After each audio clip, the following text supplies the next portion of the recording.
Hey guys, and welcome back to the Nerditude Movie Podcast. I'm reporting to you live from 1991. If you're watching the stream, I'm here with Matt and Alex.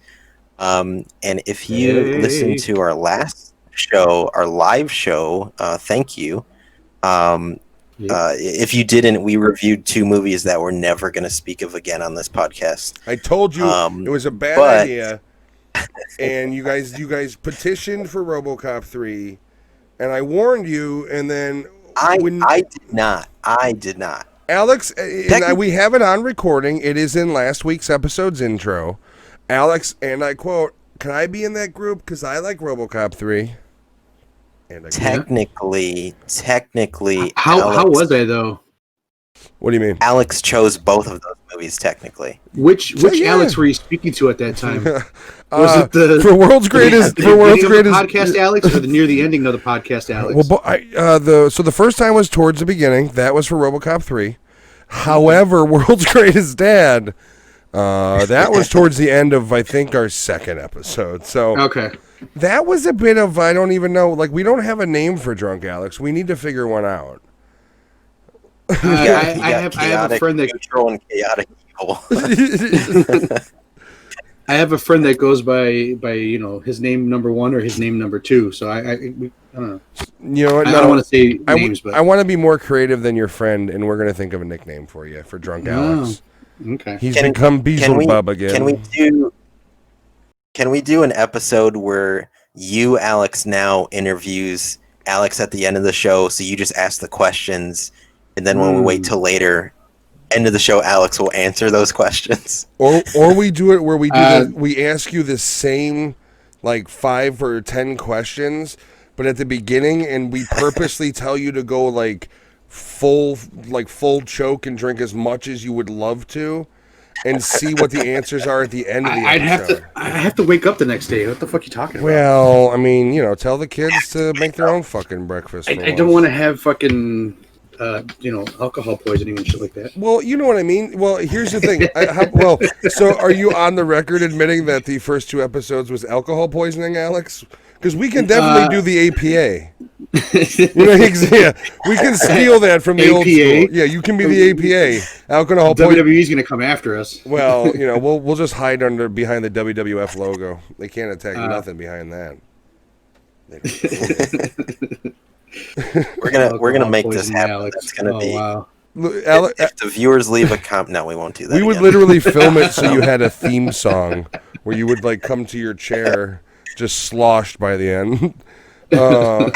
I'm sorry, Lewis. That got way off. We're watching movies or something, right? Hey, on that subject here, we are. So, if you remember, for the spooky season, we did Halloween movies. So for the month of December, we're going to be reviewing 3 movies a week. Some odd weeks we may have a 4th movie, and we are doing a live show. Yes. So for all of that, back-to-back live shows for this and next month. So the last week of December and the first week of basically. The 26th and the 2nd will be both live day after shows. Christmas, yeah. So what else are you doing besides you already played with all your toys and each other? Come watch the podcast. Exactly. And so for the month of December, we're doing Christmas movies.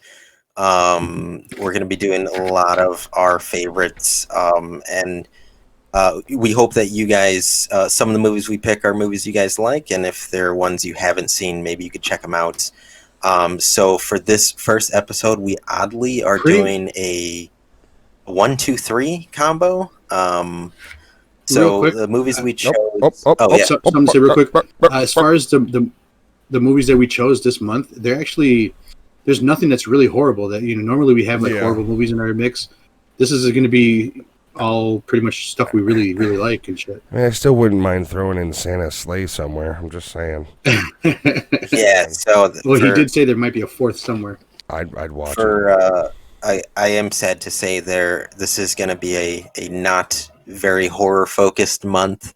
However, I would argue one of the movies on our list today, Matt, might make There's the some argument weird that it's potential. kind of is a horror movie. Okay. Depending how you look at it. It's got murder. I mean, the movie's got murder in it. So I'm just saying. It does. Okay. Murder. Are you sure murder or accidental? Assisted homicide, whatever. I think murder. So the movies we chose today, we got The Santa Claus, the first one. Home Alone 2, Lost in New York, which is the superior Home Alone movie. And then a very Harold and Kumar 3D Christmas. Did not watch it in 3D. No, watching it not in 3D, it definitely is a weird movie, but I love it. Way too many animated dicks, just saying.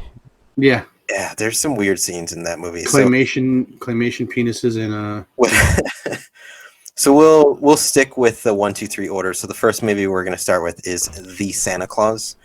This movie came out 1994, November 11th.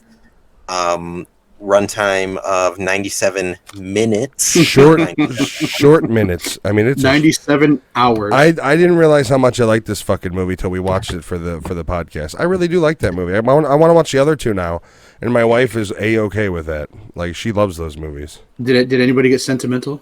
No, not at all. No. Sentiment? I mean, when Santa Claus died. Oh shit. There's only. There was. Is that a spoiler? What movie's premised on that? There was a scene where something happened, and my youngest daughter looks at me. She goes, "I normally don't cry during movies." She's like, "Well, why am I tearing up?" And I was like, "I don't know." I am leaking, Father. I'm leaking.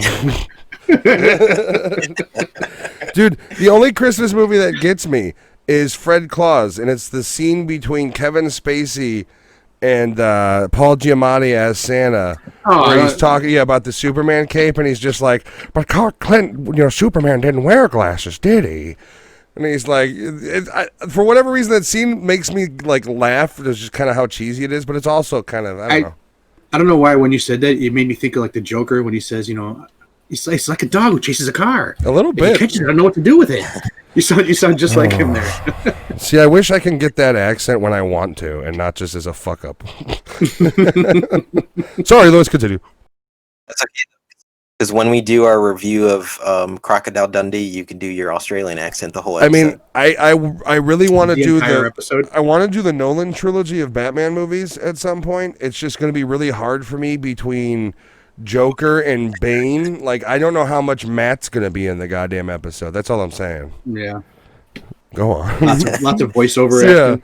Not about that. See, I'm already doing it. We're not even reviewing them. It's fucking bad, man. So this movie had a budget of $22 million. Domestic made $190.5 million, which is the reason this movie had sequels. Yeah. And I would argue that all of the sequel, like 1, 2, and 3, are great films. This is one of those movies where, like, it's like with the fucking Harry Potter films. I can't like just watch the first one. Like I have to watch 2 and 3 because we're reviewing the first one.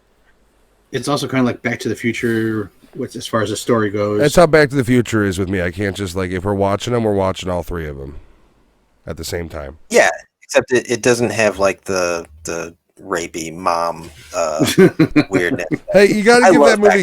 You gotta give that movie credit though, because as soon as they do kiss, it's kind of like, what the fuck? That wasn't cool. Like, he tastes like my brother. Oh no, she didn't say it like that. But it's very similar. She knows what he tastes like. That's really what was that? I didn't catch that. But no, I like the whole point. Like, the movie builds it up to finally like, oh my god, is he gonna make out with his mom? And then as soon as they kiss, it's like, oh, get the fuck away from me. You're disgusting. You taste like cigarettes, Mom. I mean, come on. So, this movie was written by Leo Benvenuti and Steve Rudnick, which I only bring them up because they wrote Space Jam, which is a song that gives me childhood memories of running around a gym. That and the Chicago Bulls theme. Every time you heard the Chicago Bulls theme, it was like, fuck, no parachute today. We gotta run. Yeah. And as a fat white kid, that was the worst. Second was fucking hockey, which we just had to run around. Same thing. So did you guys still have to climb the poles? Yeah, early on, and then they got rid of them. Up until I think 4th grade, we had to, and then basically kids just kept getting fatter, and they were like, "No, these pudgy bastards are gonna fall off them. We can't make you climb them." The gym teacher I had used to get mad when we would take 2 poles at the same time and go up like that. Like kind of like Donkey Kong. Yeah, because you could die. But it was fun. It was fun. It was coming down that was the problem because you'd go down too fast. Have you ever seen hands burn? You start. Yeah, it's friction and gravity equals pain. Did you ever see Grown Ups 2 with Dan Patrick when he's climbing up the pole? And like his shorts are riding up, so it's like it's supposed to be his. Yeah, I don't know why, but you talked about the pole, and all I can think of was Dan Patrick's stupid shorts riding up in that dumb movie. Oh, my brain is corrupted. I can't reboot it though. If you haven't figured it out by now, even though we're doing Christmas movies all month, we're not going to be a wholesome podcast. We're still going to be the same. We're literally squirrel. You know what I mean? I'm sorry, but my attention span is that of a gnat at this point in my life. I apologize to the audience. All right, so let's go to cast. So this movie stars Tim Allen as Scott Calvin or Santa Claus. Klaus Papa Giorgio. SC. Yeah, SC. Eric Lloyd plays Charlie Calvin, a little shithead bowl haircut you know what? kid. Hey, something I got to say though about him as an actor in this, he's not the typical kid I want to punch in the face when he acts. I'll give you that. I'll agree. He is a pain in the ass, but he's not a kid that I fucking hate in the movie. I just are kids that easy to manipulate to where like he goes from like, do I have to stay with Dad on Christmas? Get here early. To like, I want to go with Dad. Like, is it literally like that easy if I dressed up as fucking Santa Claus and my kid hated me, all of a sudden I'm his favorite? Because, I mean... If it's your kid, yeah. If it's your kid, it's okay. If it's somebody else's kid, there's a problem. Listen, they'll never find that... Oh, never mind. Oh, yeah, there's some scenes I want to get into. That's what I was throwing out there. The elves. So, you also have Wendy Crewson as Laura Miller. Total bitch. Judd Reinhold from Beverly Hills Cop. I love him so much in Beverly Hills Cop, and I hate him so much in this movie. Like, same thing. Yeah, there was several scenes where, like, as the movie's going, I'm like, oh, fuck you, you're not his fucking father. Like, I was just all in on hating him. Exactly. I was like a Yenta. If I was in that position, I wouldn't have been the Scott Calvin that they saw on TV. I would have been somebody else. It'd have been, motherfucker, you talk to me that one more time, I'll bust your teeth out of your fucking skull. Merry Christmas or not. You said what to my child? Not to believe in what? Yeah, Who the fuck are you? You didn't discuss this with me. Why? And then the court scene is the most sentimental scene in the whole movie, where it's like he's literally turning into Santa, and you're robbing him of his child. You fucking. Anyways, go on. We'll get to that. Another actor who hasn't. It looks like he hasn't aged really. David Krumholtz. Plays Bernard. Yeah. Bernard. You also have the late Peter Boyle. Let's see. Anyone else worth mentioning? No, we could just jump straight into the movie, unless you guys. No, I'm good. Real quick though, Peter Boyle. Did you guys ever see Johnny Dangerously? Yes. Yes. I love that when he comes out of the bathroom, he's like, "Oh my god!" And he thinks it's his. See, for me, because there's an explosion, and he thinks it's his dick. Peter Boyle is always Young Frankenstein. Like I can't, like if you tell me Peter Boyle, it's Young Frank, or I guess Everybody Loves Raymond, but I never really watched that show. That's it. Yeah, so we could jump straight into the movie. There is one weird thing I found looking up this movie, and I don't know if any of you guys remember this when it originally came out on VHS. So I have this article pulled up. So at one point in the film, there's a brief exchange between Scott and Laura. It takes place in which Laura hands Scott a piece of paper with Neil's mother's phone number on it. Scott then says, 1-800-SPANK-ME. I know that number. Apparently that was removed from the movie because there was a girl who actually called the number, like a young girl. Oh, wow. And it's a sex line. So when you watch I watched it on Disney Plus. When you watch it on Disney Plus, it's been removed from the movie. Completely. Well, that wasn't in there? I could have swore there was. What does he say instead? Because he says something instead. He says like, 1-900 whatever. I know that number. Yeah, he says something else, but it makes me like I kept racking my brain. What he says is more like calling her cold or mean or something. Yeah, I'll have to look up the actual line. I watched it twice, and I'm missing that whole scene. Because she's a psychologist too, and he's like, 1-900 and it's like cold or like another name for like mean and nasty like mother-in-law. Mm-hmm. So I do remember him saying that's interesting. I don't remember that back from but I mean I was also watching Dunstan Checks In at this time, so Wasn't it the same actor? no, that was George Costanza in Dunstan Checks In. No, the kid. No, was it? Can't be. I don't know. I don't know. No. He looks very. So. The bowl haircut kind of looks familiar. Yeah, so he's the same kid from Indian in the Cupboard too.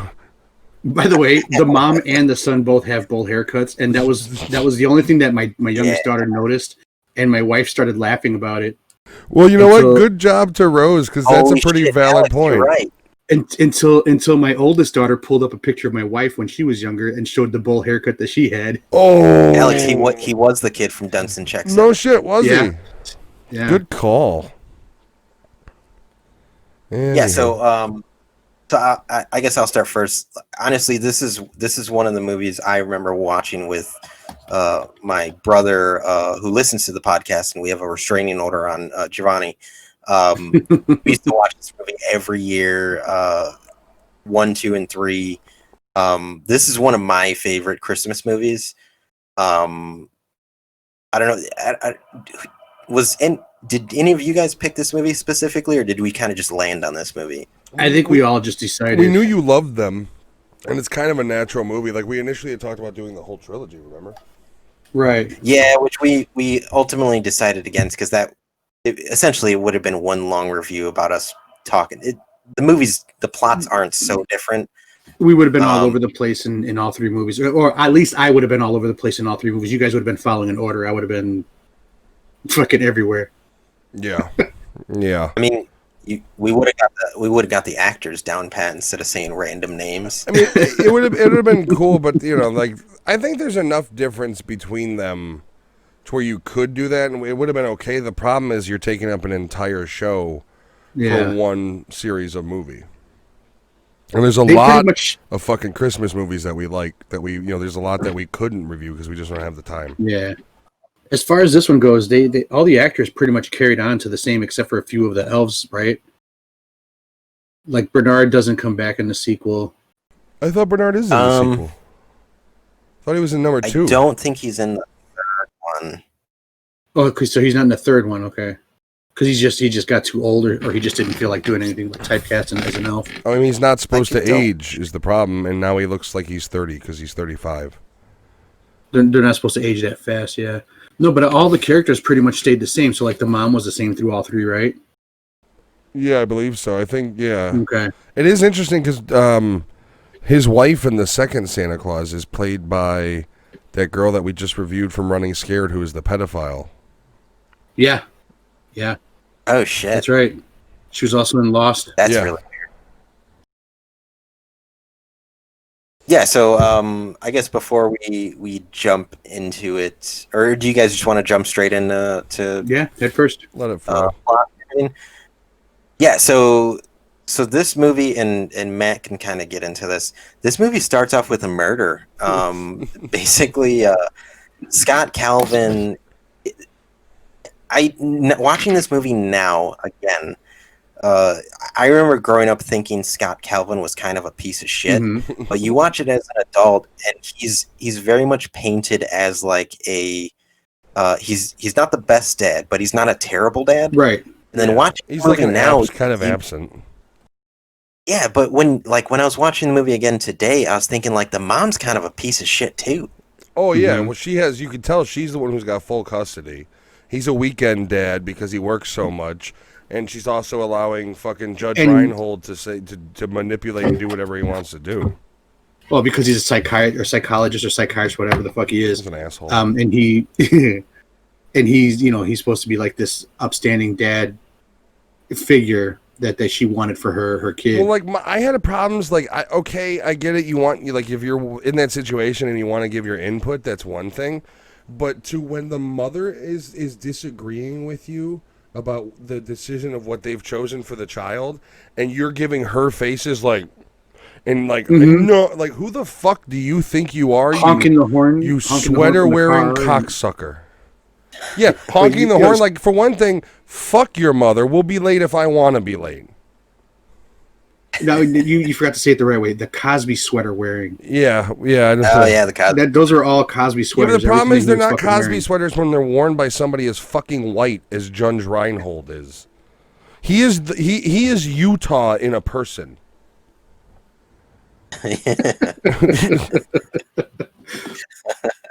But yeah, Scott Calvin, he wasn't the greatest dad, but he loved him. He still kept he still loved his kid, but and then talk about the place he worked in. They're having a Christmas party, and everybody's just kind of that shit doesn't fly in today's no, but I will say those, like, that's why Die Hard's Christmas party is the way it is, because there was that era, and this is 95, so it's not too far removed from that, like, coked up 80s era of this was before we had any economic crash. Like, you kind of had a roaring 80s into the 90s, so, like, I would completely believe that a Christmas party in 1995 was this big and expensive. Yeah, I would believe that, because look at the even Adventures in Babysitting has an elaborate Christmas party that they went to in the tower. That the shoe is in. That's what you do when you see the shoe. Oh, sorry, I didn't get that memo. Only when you see her. She's elusive. But, like, that's the thing is, like, I'd believe that a big corporate company would have a party like that. Like, look at Wolf of Wall Street. That shit happened. Yeah. Yeah. But there's still a lot of parties where only employees are allowed to go, no families. So stuff can happen, like Mr. Johnson having his secretary sitting on his lap. Yeah, and he's just over there, ha, ha, ha, ha, ha. And she's like, oh, ha, ha, ha, ha. Like, we know that he's got a boner right now that you're covering. Like, this is just weird. You guys are Wholesome Toy Factory, aren't you? What was the name of that doll? I can't even see my the type of people that work in his company are the same type of people that would fuck the kid from Big. Do it all for Dolly. Do it all for you, Dolly. Yeah. Do it all for you, Dolly. Do it all for you, Dolly. That's a. Yeah, and then that translates to when he's in. Tim Allen's able to play that off when he's like, "My dad's Santa Claus," and he's like, "No, I'm like Santa Claus. Shut the fuck up." But what they don't make clear is, like, they make it seem like Tim Allen doesn't remember it all, or they kind of go back and forth to where you don't know if he remembers everything or not. You kind of assume he does, the way they make him seem kind of like that's not real. But then the kid's like, "No, remember," and he looks at the fucking globe, and so I guess the whole time he was just fuzzy for him. I think it was just him not wanting to accept it. Okay. But I mean, at that moment, he literally turns into Santa Claus. Like, he gets the Coca-Cola Santa Claus smile. That's what he looked like at one point, like the Coca-Cola Santa Claus. Yeah, so I guess we could bring it up to that scene. So after you're introduced to the kid's normal child of divorced family that we all had in the fucking 90s. Broken home. I didn't have a broken home. My parents just hated each other, so they just argued. I was the after effect. I was the after effect of a broken home. Oh, cool. Or after product. I guess you would say. You guys came from the parents of a Chicago marriage where your mom and dad loved each other, but if there was a gun with one bullet on the coffee table in front of them, one of them would be going. Yeah, it would be a mad dash to hit that one. Or it would have went to the scene.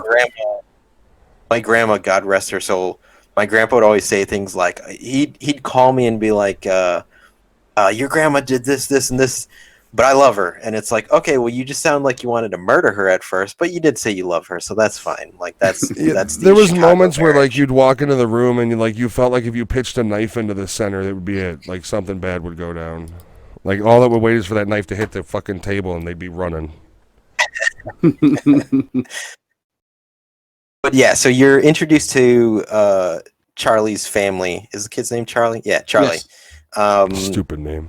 And then the Charlie is left with the dad for Christmas. So they don't really explain why. He's supposed, because they share custody. So he was supposed to get him for Christmas Eve, and then they would come pick him up for Christmas Day. But the kid kind of makes go ahead, Alex. Sorry. He was at the party so late that he wasn't there on time to do the switch off. So that's one of the things. Yeah, they were already pissy because he was late. Yeah. You know, God forbid he's working to help pay your goddamn alimony. You fucking succubus. But he was at a Christmas party having fun. Yeah, how dare he relax a little bit after making money to pay you your fucking alimony? I hate that. I hate that in movies where it's like the women's like, oh, he's always late. This like look at, and we'll go into this with the review of it. Don't worry. But Jingle All the Way, the motherfucker is literally doing sales calls up until he like. That's why he's running late, and she's got the balls to, damn you, Howard. Like, here's the thing: you apparently don't fucking work. Why didn't you get the fucking toy when he's putting in 80 hours a fucking week? Oh, wait until we. I love that movie, but wait until we get into that movie. I think it was when he says, "Remember, you're my number one customer." I think that's what she finally. Why would that insult? Like my wife would laugh at that. She'd go, "Wow, you're fucking stupid." I'm like, "Yeah, it's been a long day. I'm gonna shoot myself or drive off a bridge." I think. Why would you get insulted by that as the significant other? Like, and not take it kind of like, "Oh, Jesus, he's kind of robotic right now." Like, I get it. The kid's getting his stupid crayon-colored belt. Who gives a fuck? Good thing I can afford this bottle of rosé. Yeah, right? Like, she's literally a housewife that doesn't work, but it's on his shoulders to go get the fucking toy. That's not the movie we're watching. Back to Santa Claus. That's a sneak preview of later this month. That's a sneak preview to the live episode. To your point, I mean... Scott Calvin's character, you know, he's at that party at work. Like, there could have been scenes of like him going off to be with a hooker. Well, not even a hooker. Or they could have and doing some blow or something. They could have shown him like talking and courting a younger employee that works there, and you would have gotten that message across. Like, it didn't even need to be as nefarious as him doing a fucking key bump in the corner. Like, you know what I mean? But the message they did put off is he is kind of a dick and kind of like a showman, where the girl's starting to talk. Yeah. The girl's starting to talk, and he goes, "And we don't have time for that." He takes the mic away from her and like doesn't even give her a chance to talk. So he does have that. Here's the thing: he's marketing in the movie, and marketing does brush up with sales. And I will say, salesmen, as one of them, don't have patience for that shit. It's basically like, I got shit to do. I want to go home. Like, he's late too. He wants to go see his fucking kid. But that's what I'm just saying. Like how he acts. That shows you that he is not a nice guy, but he is a nice guy. There's ego. He can be rude. There's a big ego. He's very sarcastic. That's what he is. That's Tim Allen. Oh yeah. Well, I love that about him. Yeah.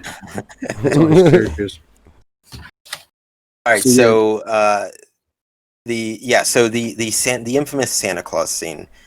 Which doesn't make any sense when you break it down and think about it. It's in the fine print. So it's Christmas night, and Scott is woken up by Charlie. Such a clatter. Yes, such a clatter. You got it, Alex. Such a clatter because he hears something on the roof.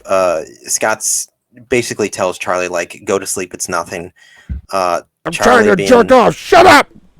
I don't know why Charlie was awake at this time. I would have playing with whooped my kid's ass if he was up that late on Christmas Day. Well, I mean, but basically, you don't know how late it is. His dad just spent 4 hours trying to cook a turkey in 2 hours. No, he spent 2 hours trying to cook a 4-hour turkey. That was a fun thing. I mean, you got to give it to him though. Late notice, he made some pretty good looking sides. Yeah, the turkeys. They were all good. burnt. They were all cooked. They were all cooked in high heat. Oh, was okay. I thought the sides were at least, but I didn't pay maybe enough attention then.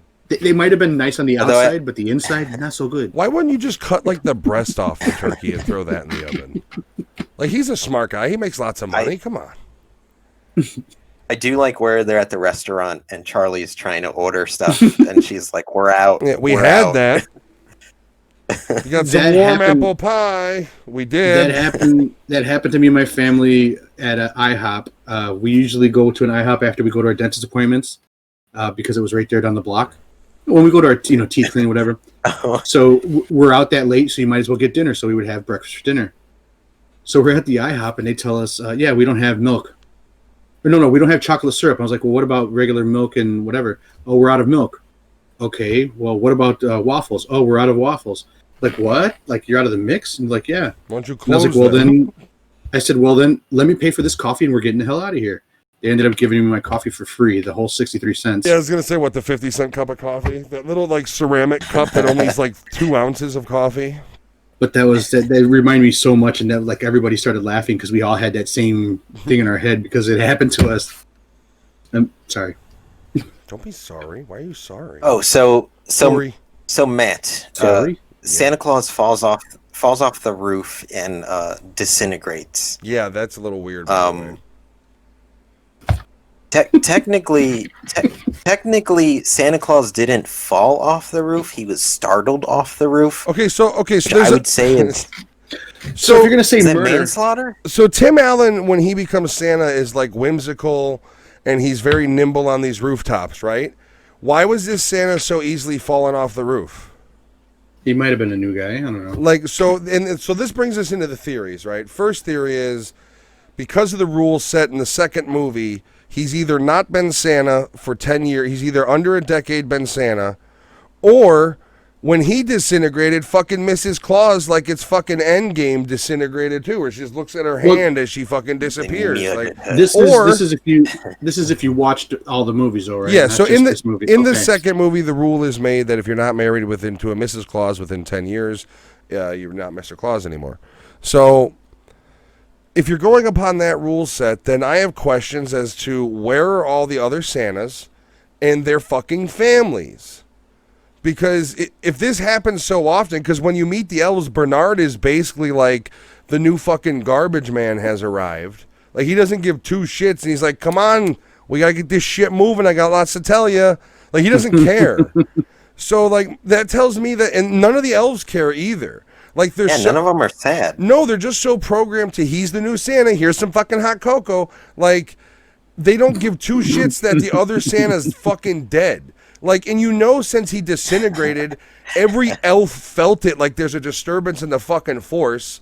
Like, they were all standing there like, Santa's dead.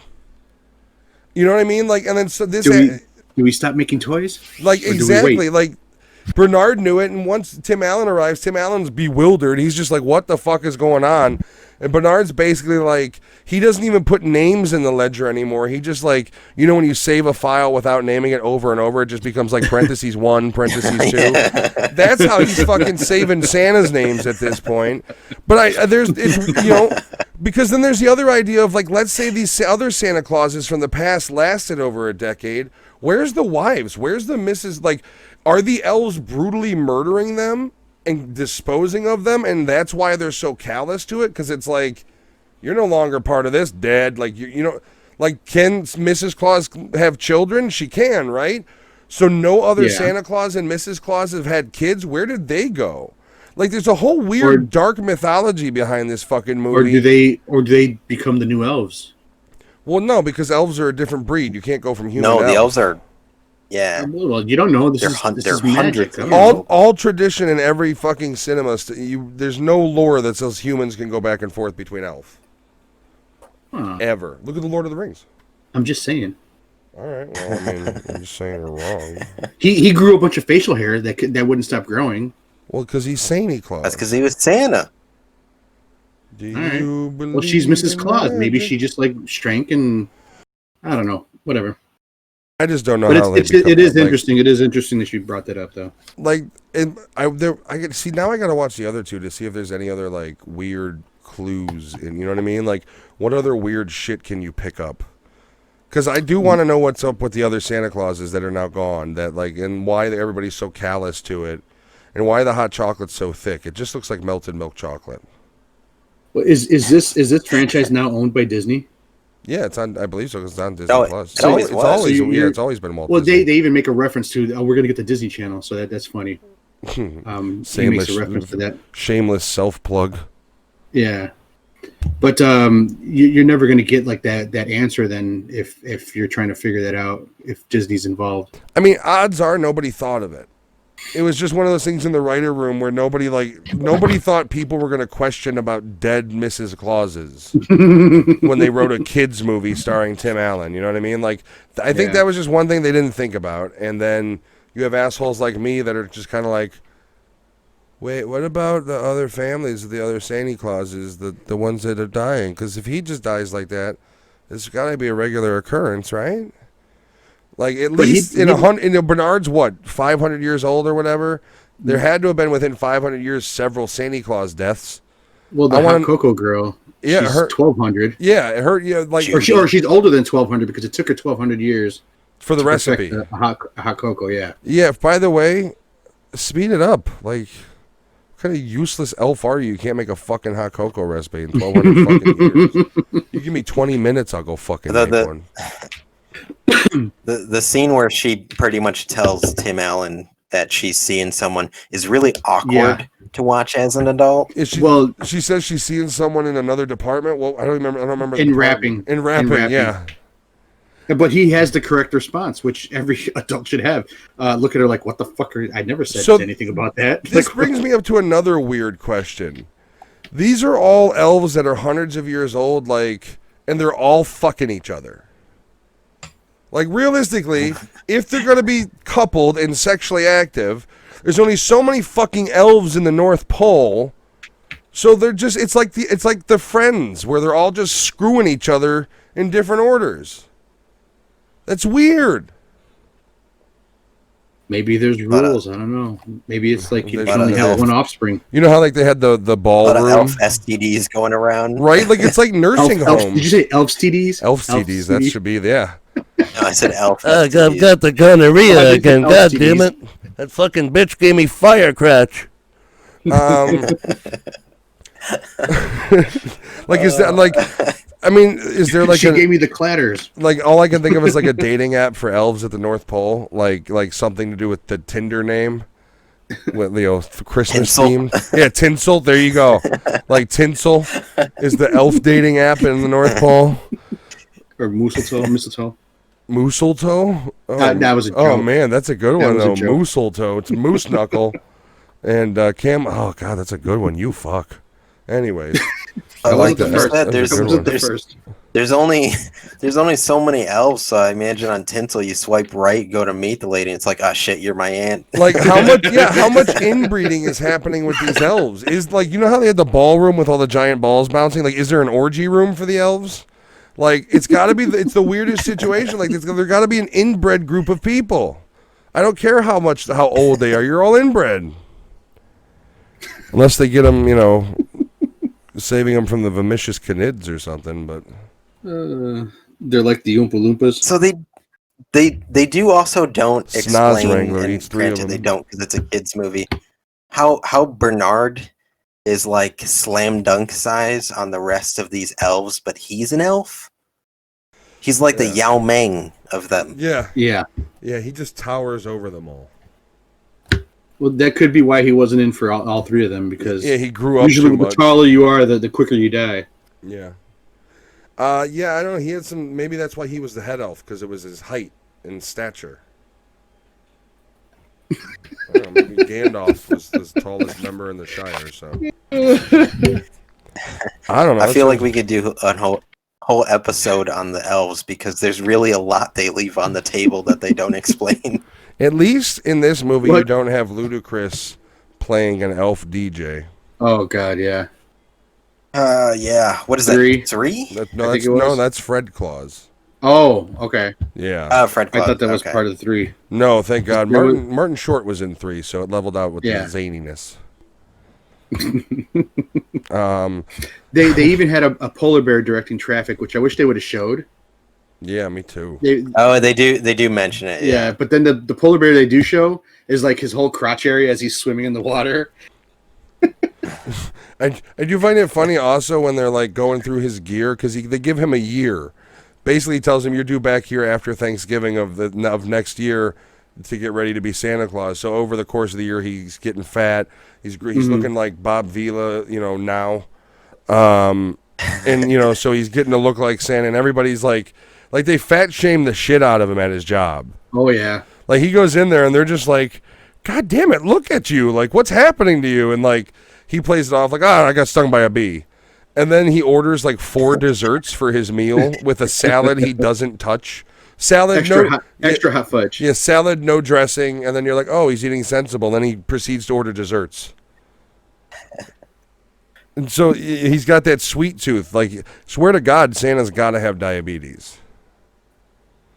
Like he eats nothing but still sugar. Got his legs though. Yeah, he can still move. So it preps him to getting up to being Santa Claus, and then it starts to come where they're showing like the new improvements that they're doing, like they light his suit on fire with a flamethrower. Yeah, and his son actually has something to do with the sleigh being revamped. Well, all of the things that they put in the new security, and he's like, "How is it going to protect me from falling off a roof?" Like he doesn't want to die the same way he killed that Santa. I like how that was CD player in the sled, the cocoa dispenser. Yeah. One of my favorite parts is when the reindeer gives him a rope, and he's like, "Is this so if I fall off, you'll catch me?" And the reindeer's like, I was like, "Oh, that's cute." The only person that cared about him is his fucking animal. Yeah, I would think it was Comet. Comet. All the other people, all the other elves in his life, nobody cared. Because he gives him the fucking rope, and he's just like, "Oh, what is this?" And he's like, "Is this for if I fall off?" And he's like, The reindeer were great in this. The animatronic, whatever the fuck they were. Yeah. I did like how when he's trying to give his son to talk, and he's being followed by all the reindeer in the zoo. Yeah. That was kind of cool. That was funny. There was also, did you notice there was a dude chasing the reindeer behind them, too? Yeah. Oh, I didn't. Yeah, there's a guy behind the reindeer, like, chasing them because they got out of the zoo, like, trying to catch them all.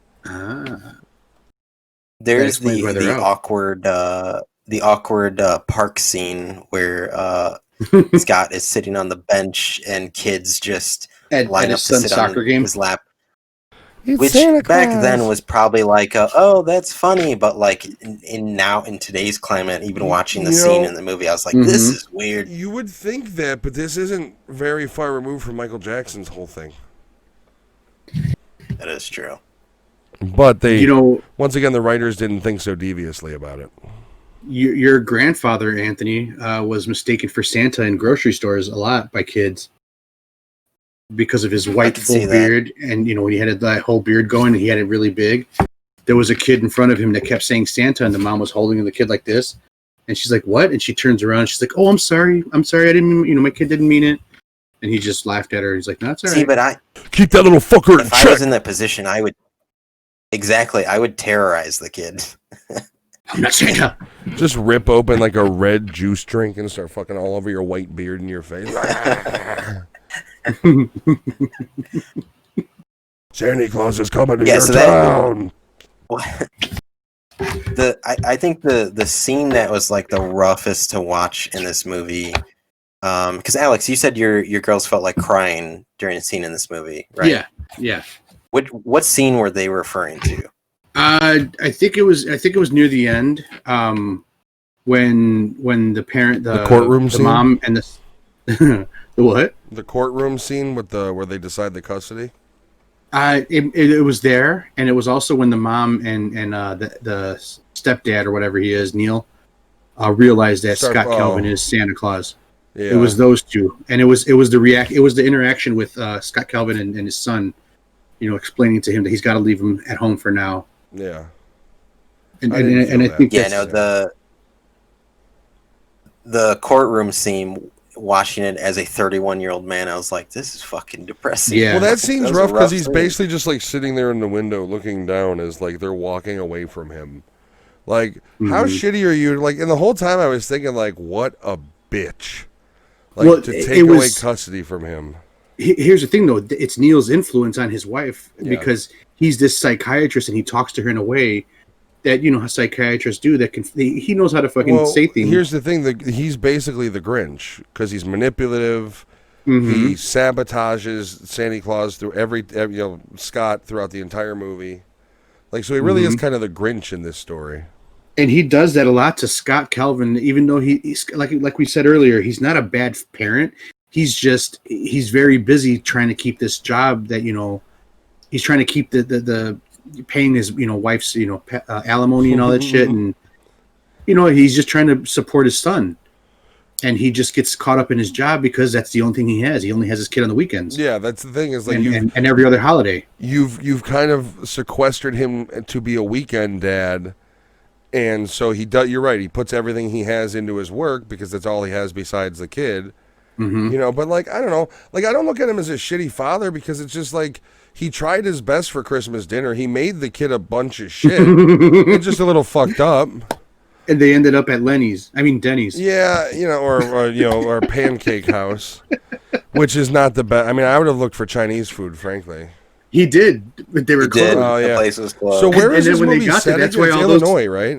That's why all those guys were inside Denny's. It's like they wanted to make a Christmas movie like in a John Hughes-esque neighborhood, but they didn't want it to be John Hughes total, so they went to a different suburb in Illinois.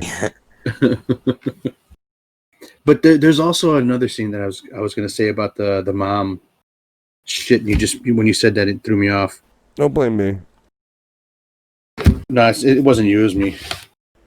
Fuck it. I'll find it back. Let's get moving. Oh man, I was gonna say something really inappropriate, but I remember you said maybe your daughters would watch this. Never mind. Well, thank you. Thank you for being. It was a good one. Now you have to say it. I'll bleep it out. It's the scene with the mother that touched you. It's the anal bead scene, right? Oh God. It wasn't about anything touching me either. First of all, Alex was sitting there teary-eyed during that scene. He's like, "It's so beautiful." I love this movie so much. I remember now. So it had to do with the restaurant. That's why it came up. When later on, when he has the new pajamas, she goes, "Oh, nice pajamas. Where'd you get them from?" And he's like, "Oh, that was from so and so. The elf with the cocoa." And she goes, "Oh, so it's Judy now. Like, why is she getting mad that he's got somebody? They haven't been together. She's married. Yeah, her name is none of your fucking business. Like, why would that even be an issue?" Yeah, I agree.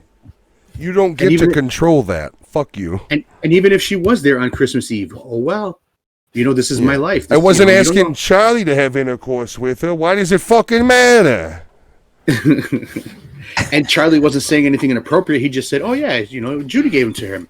Yeah, and that's the other thing is like, in Charlie's eyes, it's all innocent because these are all just elves. So he doesn't connect. So he's just like, "Yeah, Judy," and she's like, "Judy, huh?" It's like, you know he what? doesn't put. I pay your alimony every month. Until that stops, you can shush. You don't have any right to tell me who I can date, and I'm not dating no elves. Damn it. But between that scene and the scene where Tim Allen is at the school and telling Charlie to like hush about the Santa Claus thing, this kid probably has a lot of moments where he just doesn't shut the fuck up when he should. Yeah, I agree. Like seriously, Charlie, you're going to be taken away from me if you don't shut your fucking mouth. And they came, but you're Santa Claus. Seriously, Charlie, they're going to, and the DCFS is right over there. They're going to take you. But you're Santa Claus. God damn it, Charlie, now I can't see you. But the thing is, as a child, his age, he doesn't see it that way. He just sees it as, oh my God, I finally got something really cool in my life. I didn't like my dad at first. Well, not only is Santa Claus he's real, Santa but now. he's my dad. Mm-hmm. Yeah, I mean, you could tell how archetypal these movies are because when you look at Jingle All the Way, it's the same pattern. Like absent father because he works too often becomes hero at the end, you know, which is probably not a good thing when you think about it, considering they're both Christmas movies and they're basically the same story. And it doesn't happen in real life. No, not no wife is that angry at you for being late working hard to support the family. Especially when she just sips fucking wine all day. And no dad becomes a hero that way. Oh no! I mean, for one thing, like nobody talks about No, we can't talk about Jingle Way. We're literally doing that review later. I'm gonna fucking go into it, and I gotta stop. I keep going into that fucking movie. You guys lead me into it. It's not fair. That should have been the first movie, I guess. I mean, fucking apparently a little late for that. I mean, I'll tell you right now. I've seen that movie so many fucking times. I can do a review right now. It would just be mostly us. Yeah, you guys. Well, I haven't seen it in like 6 I remember that years, part, and then I'd say a little bit. No, I've been wanting to watch it for months, and I've told myself I'm gonna fucking wait till we review it. Yeah, me too. I'm holding off too. Which that will be on the docket within the next couple weeks. Yep. That's one of the 4 movies we're reviewing for the live week. That's the last week of December. Oh God, we got to wait that long. Yeah. Yep. Eventually, we'll get Last Action Hero for me too. But no. We are doing a Schwarzenegger month. It's just we were going to do it January, and then we started kind of picking other movies for January that we were talking about. Also, we want to do the first episode in January live. Realistically, no movie review episode. It's going to be kind of a wrap up from the first year of the podcast, which is 2020, the beginning. So we'll talk more about that, though. How long have we been doing this? I honestly have to look back. It's what's the number of episodes? You remember? No. You numbered them today. We started like late August or mid August. The problem is I don't number them like episode 1. It's because we do the crafty titles. So and then YouTube doesn't order them properly either. You did like the first 2 or 3 episodes, and then we just went like, "Fuck it, we're just gonna." The first few episodes, you could see the evolution of the podcast, even from the Halloween episodes to the episodes constantly evolve, and then we get new better equipment, you get new better softwares, you get new better PC components and things. Somebody downgrades their camera. Yeah. So Lewis is coming to you live from the set of VHS 4. Sorry. So Santa Claus, we're at the part where the typical Santa Claus, Christmas storyline of when you're dealing with Santa is, oh shit, we need to get gifts to everybody, and he's got to take up the mantle. So it's him being Santa Claus, dealing with because at this point the police want him because he's now kidnapped his child for like 3 weeks and taken him to the North Pole. They don't really tell you the time gap, but it's at least a couple weeks.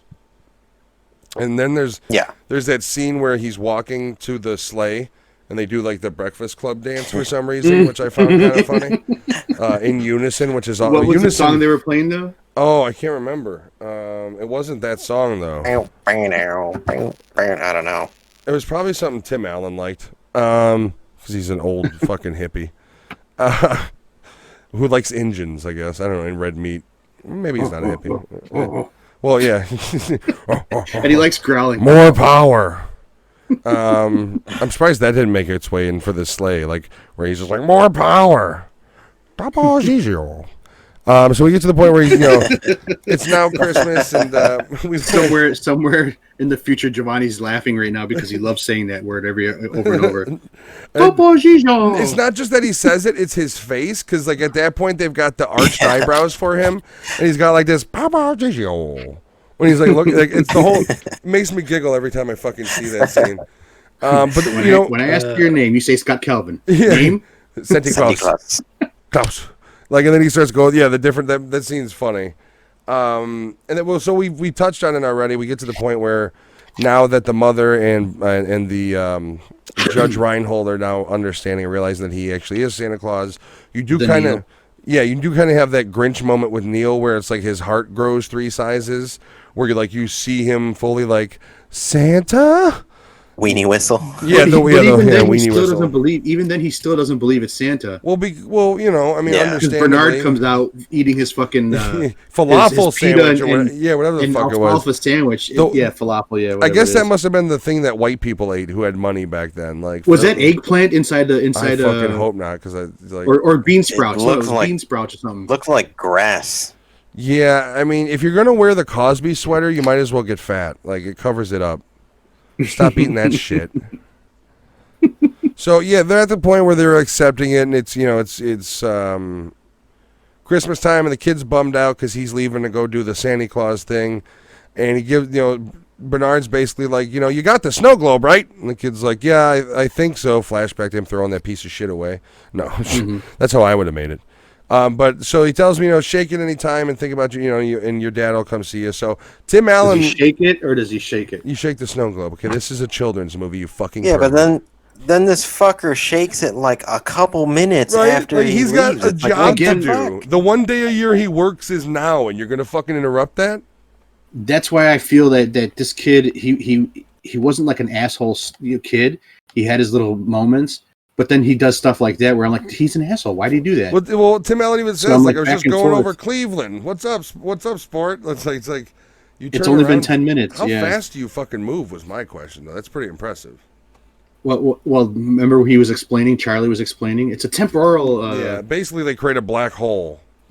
And that's how they explain Santa Claus travels. Santa Claus travels through time. Fucking Event Horizon Santa Claus edition. He travels like this instead of being a flat plane. He travels where he closes it in. Where we're going, you won't need presents.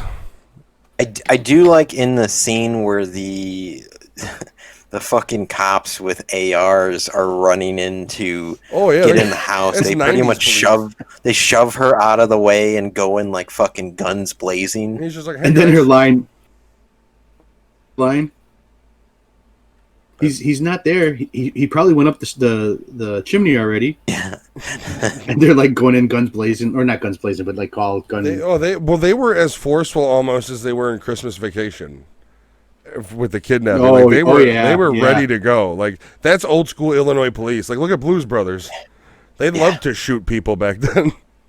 Look at the poor cougar that was not too far from the school. When the police, there was a cougar loose in the area.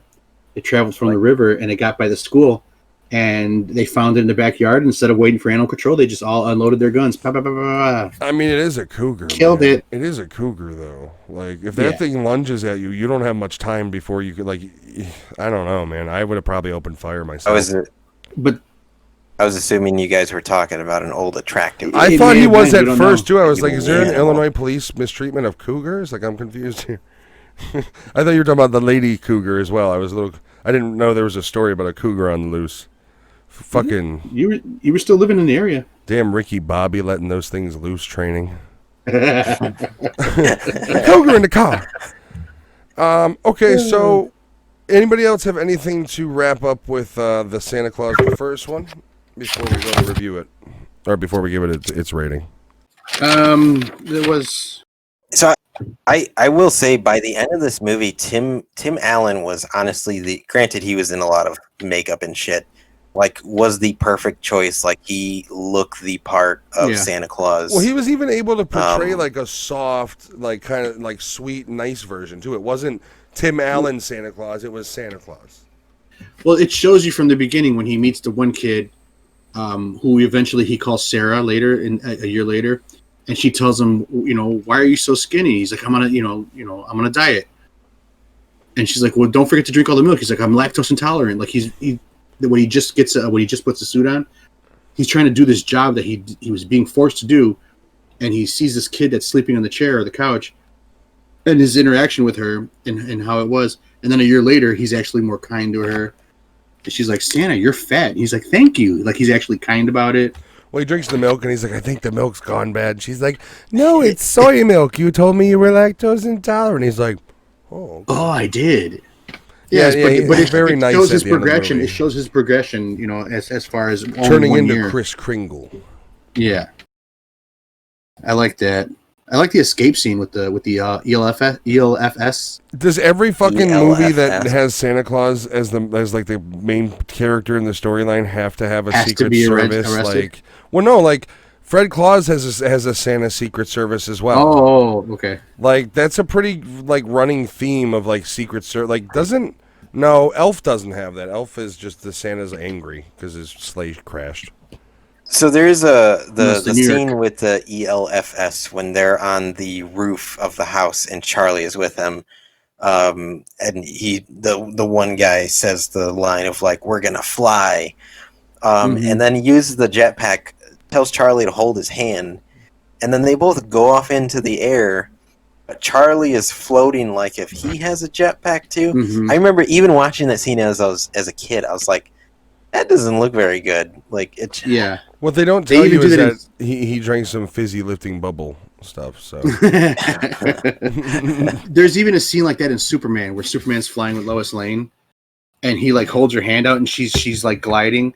It's the same shit. Like I thought about the same thing when it's all supposed to be fantasy. I think is It's a movie. I don't know why the kids do like forward front flips into like start like.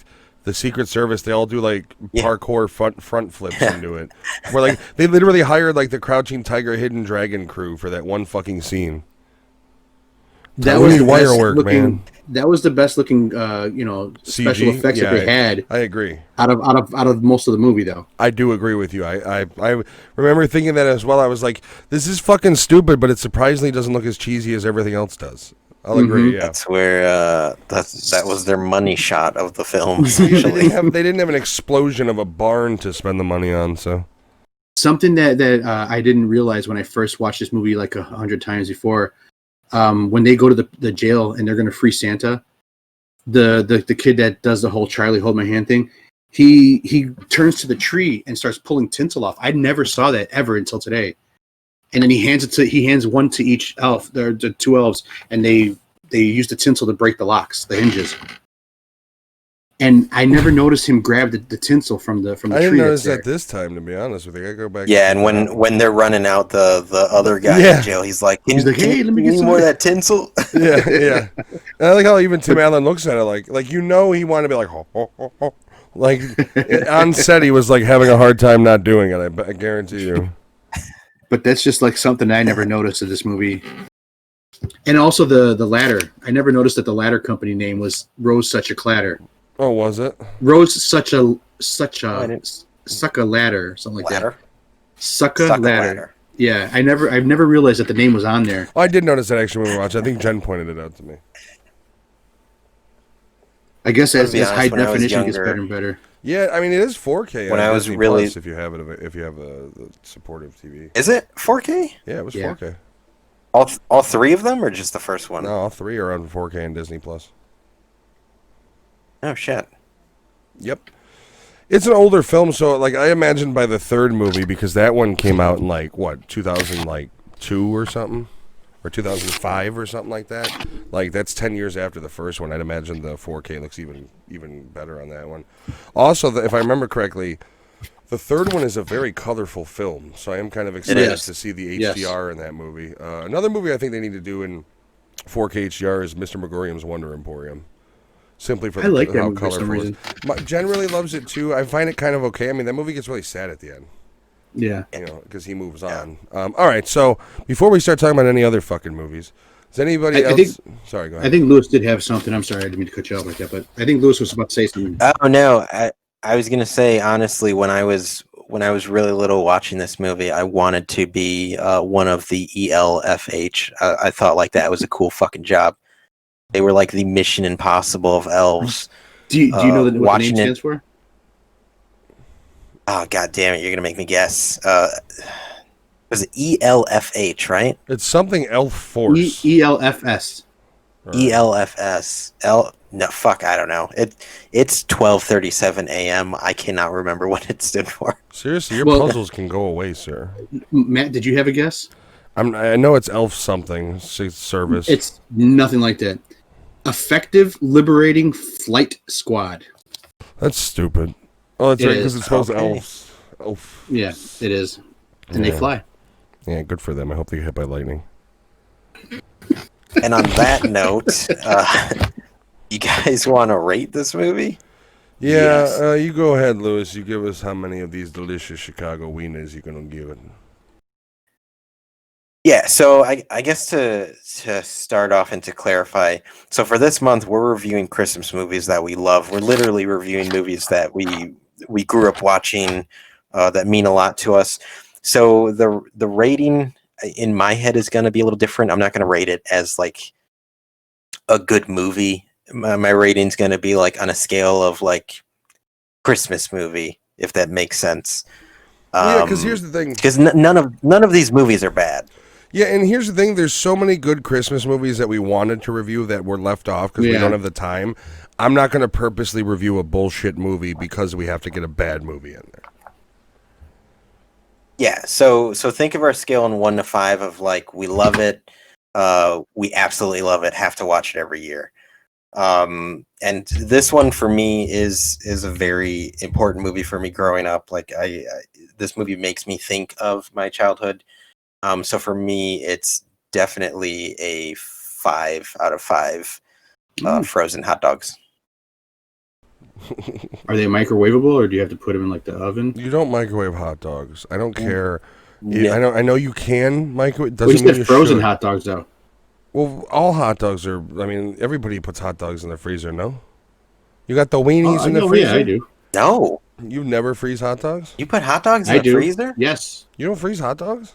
Especially when I buy them in bulk. You put I buy a big 36 pack at Sam's Club. Fucking goes in the freezer until I'm ready to use them. That's how they stay fresh. And they thaw out. They thaw in a matter of an hour. Yeah, hot dogs. I don't boil hot dogs do thaw quickly. Do you eat them all at once? No, I don't buy more than I need. Well, you have 3 people in your family, and one of them's a baby. Yeah, that's true. But I also don't. Do you boil your hot? This is a weird. Now we're talking about hot No, dogs. Do you boil your hot dogs or cook them on the stove? Well, what do you mean by cook them on the stove? What you deep frying them? You creating rippers? You steaming them? What are you doing? He pan fries. No, I have no. I have like a grill pan that I cook them on. Okay. I do mine in a steamer pot. I steam them like you find them on the streets. You're both fortunate enough to do that. You can steam them too if you do it in potted water. Yeah, that's too much work. Well, that's not fortunate. You're just fucking lazy. I can always go outside and grill them, but grill them is the preferred way, like on the actual grill. 5 out of 5 not frozen. Christmas dogs, oven stovetop cooked hot dogs. For me. I know. What about you, Matt? It goes against Chicago regulation, but for Christmas, all hot dogs will have ketchup and extra relish. No, for the red and green. I do like the movie. I think I liked it more now as I get older when you watch it, because you gotta remember when I was a kid, I watched this in the frame of like I loved Home Improvement. Like it was it was on TGIF. I was a huge fan. So Tim Allen for me was the big draw. I still like it. I think it's a really good movie. It is on our list every year, because before we were doing this podcast, my wife and I dedicate December to nothing but Christmas movies for the most part. Which, if you do it right, and you're watching a bunch of them, you can get some solid action in there as well and shit. But I'd solid 4 Chicago dogs out of 5. Extra relish, extra ketchup. Merry Christmas. So now you mentioned that whole red and green thing. Something I forgot to say earlier. Bernard, when he disappears, he turns into red and green little sparkles. I didn't even pay attention. Which was pretty fucking cool, because it actually looked really good too. Which is yeah. But this movie for me, every year I do watch it. It's a good family movie, and I like that I can actually watch it with my kids and my wife. And even before I had my kids, my wife and I used to watch it. And it's just a fun movie, and no matter what, even though I know what's going to happen, it's still kind of like one of those things like, oh, what's going to happen next? Let's see what's going to happen, even though I already know. But I'm going to give it 4 out of 5. No, not 4 out of 5. 4.5. I threw those 2 things out wrong. 4.5. 4.5. Doesn't matter if you save half of that hot dog for later. You're still eating the whole hot dog. I'm just saying. I'm giving it to somebody else. Here's this hot dog I ate half of. Here you go, stranger. Sorry, it's Christmas time. You got to give it to somebody, right? Sorry, it's bitten off of, and I ate the tomato and sports pepper and pickle. I used a plastic knife. What's the scene in Scary Movie where she goes to give the hobo food and he fucking pelts it at her? I said $1, you bitch. Hits her on the back of the head. Oh God, that reminds you of Thanksgiving one year. Anyways. All right, so we've got our reviews. What we're going to do is we're going to take just a short break. We will be right back to review our second movie, and we'll see you guys real soon. All right, guys, on to our second movie, which is Home Alone 2: Lost in New York. That title makes no sense because he's not home alone. He's in New York. He's lost in New York. Lost in New York, yes. This movie was released 1992, so this actually was before Santa Claus. Yeah. This is it's a John Hughes film, produced, written by him, runtime of 120 minutes. This had a budget of $28 million, box office $359 million, which the first movie was a crazy success. The second was too, and that budget and return, that's like 15 times the revenue. Yeah, and so John Hughes wrote and produced this. The actual director was Chris Columbus, and he's done. Is that the guy they're protesting here in Illinois? No. Oh, okay. What? Chris Columbus. No, not Christopher Columbus. This gotcha. So he did Mrs. Doubtfire. He did a couple of the Harry Potter movies. I believe he produced Christmas with the Cranks. So he's done a bunch of shit. He also did Christmas Chronicles 2, which we are going to be talking about in the next week or so. Week 3. Are we still doing that or 100%? Yeah. 100%. Okay. Yeah. I know we were having like might have things going on. No, we'll still do it. It's new. It's a Christmas movie. Right. Why not? We like the Cool first one. Cool beans. Plus, I mean, if it's bad, at least it has Kurt Russell. Gives us something to talk about. Yeah. The hell you got? So for cast, Macaulay Culkin over here. He's creeping on you, man. Watch him. for cast, it says a lot of the returning cast from the first film. Obviously, Macaulay Culkin plays Kevin, a soon-to-be serial killer. Right, like this future person that never has a successful relationship again in his life. You know what? I think he's more down to earth than anybody really realizes. We're talking about the character, man. Oh, but he said Macaulay Culkin. It's Kevin McAllister talking about the character. Are you talking about the character or the? I'm pretty sure Macaulay Culkin is a really fucked up individual, but Kevin McAllister. I don't know, man. He's got a good sense of humor, though. Like I've seen, if you ever watch Macaulay Culkin's stuff with the Angry Video Nerd, he's actually got a pretty good sense of humor about the whole thing, and he seems, considering how fucked up somebody could be, he seems fairly normal. And he's separated his life from his acting world versus his real life world. Well, he's doing a pretty good job of I'm pretty sure that he has some demons with his childhood in the Hollywood business. I'm sure he still does. Yeah, but heroin fixed those for a while, I think. From what I talked to my kid, he has a good girlfriend. I don't know. She's from that is Disney Channel girl, whatever. So he's got a good girlfriend that keeps him grounded, and she's very public with her shit.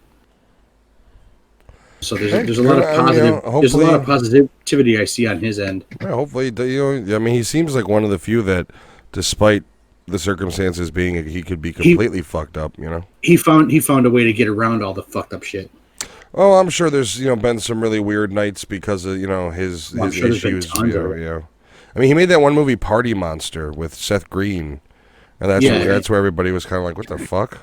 And I'm pretty sure a lot of that was actually real life imitating real life, or art imitating real life. I also find it kind of fucked up that, like, had he not been so poisoned by his experiences in the industry, there's nothing to say that Macaulay Culkin couldn't have been like a Neil Patrick Harris. Neil Patrick Harris has been wildly successful. Like, who was also going through shit too, though, in his life. Between coming out as gay and all the, I don't believe there might have been like sexual abuse as a kid too. I don't. He's not gay. Well, did you watch part 3? No, 3D. Gay for that pussy.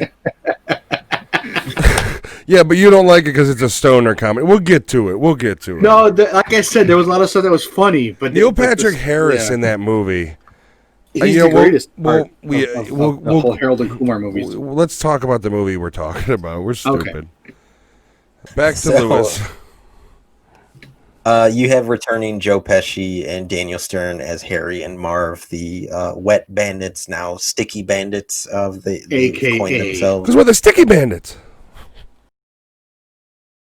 And then you have the rest of the original cast. However, you do also have Tim Curry as one of the concierge. He plays Mr. Hector. Apparently, that's his name. I didn't know he had a name. I don't know if they mention it. I don't think so. And then Rob Schneider plays the bellman, who also has a name Cedric, which I don't recall them saying at all. They did say his name, and he has fabulous fucking hair. Tip. He does. That was in his Elvis haircut time frame when he looked like mini Elvis.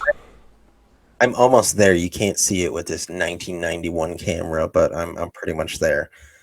He was Filipino Elvis. I did also. And he can sing. Karen Culkin is in both of these movies too. Yeah, he's the cousin or brother? Cousin, the one with the big glasses. Yeah. Yeah. He's the one with the Coke bottle glasses that wets the bed. No, that's the brother, yeah. Who's also in Party Monster, isn't he? And he's also in Scott Pilgrim. Yeah, he's in Scott Pilgrim. He's in The Good Son. Oh, no, wait, that's Elijah Wood. Never mind. Elijah. And, yeah. My bird. But I think he also has a little cameo in Party Monster. Yeah, so this movie does have the rest of the returning cast. I don't know if there's anyone else you guys want to mention. The brother Buzz, who nobody knows who his fucking name is. I mean, the father, I can't remember his name is. He's popped up here and there. He was in Sopranos for a while. He passed away. Yeah, he did. Right? Yeah. 72. The uncle. Now I can't remember the uncle's name, but oh yeah, you little pervert. Yeah, he's in the first and second, and he's also a very kind of known actor. Uncle Frank is his name. Yeah, I think Catherine O'Hara had the most success after this, to be honest with you. Yeah, the Christopher Guest movies really kept her career alive. Yeah, definitely did. And then she got latched on to him, and then she was doing kind of like comedies for a little while in the early 2000s, like Orange County, shit like that. Now she's in Schitt's Creek. Schitt's Creek? Yeah, she's always been weird for me. I don't know. She's okay. Has not aged well. My wife watches Schitt's Creek, and Eugene Levy stars aside her. He looks like he's drinking the blood of Christ, and he hasn't aged. His eyebrows keep him young. He's drinking the blood of children.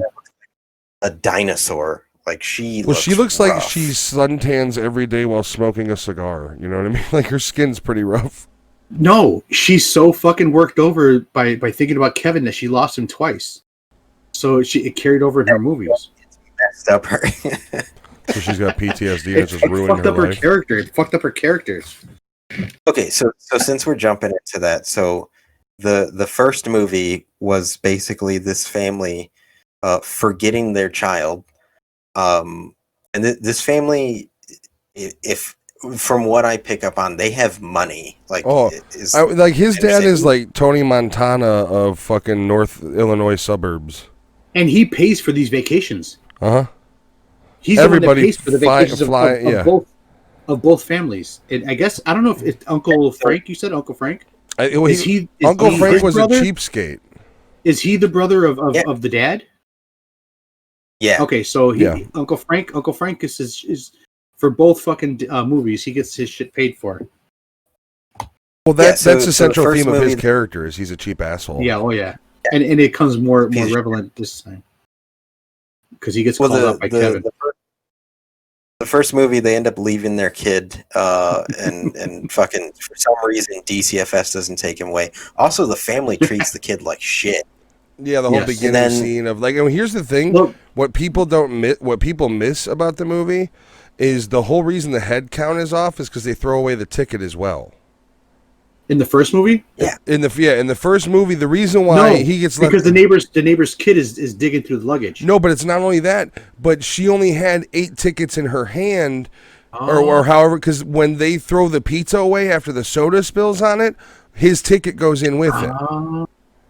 Okay, because the kid also says he says in the second one, he goes, "It's good I have my own ticket this time." Yeah. So so that's the thing is like.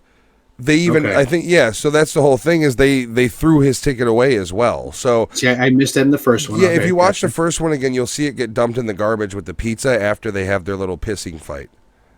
But that neighbor kid, that little nosy bastard, didn't help either. Yeah. When they were doing the head count. Like, I always thought it would be funny if you did a skit with, like, adult Macaulay Culkin and Catherine O'Hara in therapy together.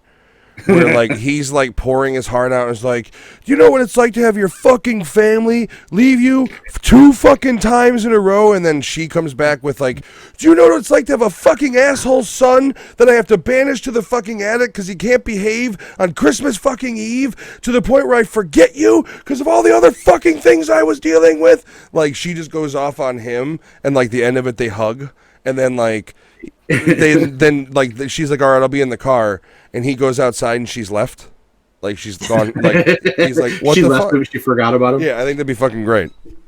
So there actually is a YouTube short with Macaulay Culkin. Yeah, I've seen that where he's like, you know what? Yeah.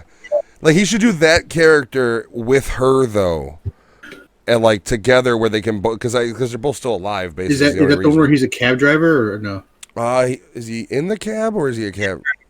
He's in the cab, but He's in the cab smoking a cigarette in the back. Yeah. So, I mean, the second film is kind of the same premise, except that he boards a plane going to New York when the rest of the family is going to Florida for some fucking reason. He follows the same dressed person as his dad. Yeah, but also same dressed. Yeah, with the jacket. Yes, jacket and scarf. The fucking airline. They ask him if he has his boarding pass. He says he doesn't. And then the lady's like, kid says his parents are on the fucking plane. Get him a seat. Like, what? Pre 9/11, bro. Yeah, it was pre 9/11, but he did collide with them, and all the tickets, all the passes spilled, and that was just lazy. I don't want to look through this. Are you gonna look through this? I mean, here, like, well, the whole reason they're running late laziness. is because of the power goes out and all the alarms go out. Because this is before cell phones, where it doesn't matter as long as it had charge. So, bringing up 9/11, there is the scene where he is walking towards the Twin Towers, and then he's on top of the Twin Towers. And we may have viewers that were born after 9/11, but for us growing up in it, seeing that scene, it's just like, fuck. Well, yeah, Trading Places has a scene where they're literally walking between the towers on the ground floor. I mean, the problem is for people who enjoyed, things pre-2001, that was the New York skyline. Every movie had it in, every TV show.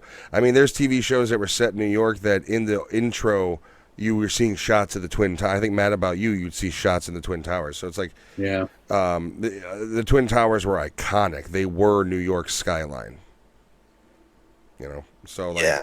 For this, it's a big deal. To see it in there. It's always interesting. Like movies like Men in Black still have the Twin Towers in them. Yeah, it's always fucking crazy for me to watch that movie. Like, holy fuck, that's right. This was made in like '98. It's just weird. Yeah, and honestly, I maybe it's the same for you guys, but like my wife and I were watching it, and it's weird as an adult seeing shit like that in movies, because you can't help but think of like what happened when we were in grade school, and then you're like, oh no, wait, I'm watching a movie. Yeah, that was a weird scene to see in this. Well, that's like every year, not every year, but most years, like around September 11th, they show like the documentaries and shit by the French guys that were filmed. And I watch it almost every year, and it's a really hard watch, but it's like, I don't know, man. Like, I don't know. Like, it's history. It's something that like happened and it changed, the face of this country forever. Oh yeah. It is weird. It's also going to be weird to speak to my child in the future to tell him we started a podcast during a global pandemic. That's kind of... Yeah. How do you think I feel when I tell my kids, oh yeah, we got married on September 11th, but we're turning it into a happy moment instead of a sad moment? What year? 2005. I blame you. Was it really cheap to get that day? Is that why you chose September 11th? Hey, you were there. What the fuck are you talking about? No other couple was like, sure, we'll do September 11th. And you're just like, whatever, we're terrorists. We baptized our oldest child at that time, and we got married. And yes, she is up, whatever. But yeah, we got married we had a child out of wedlock, and blah blah blah. No, but we did it on September 11th because it was just, instead of being sad about it and shit. I've not heard someone use the term "child out of wedlock." Like what? No, because there's people that say it like that. This is a podcast. It's not the Scarlet Letter. Like, who do you think our audience is? Well, they normally say "bastard child," but I didn't want to say that. Who? Nobody. I just want to like. It would be funny if somebody did kind of like, you meant bastard child, didn't you? Like, and just never looked at the page again, like just some asshole. Hey, go to Michigan. People still say it like that. Well. Anyways, go on.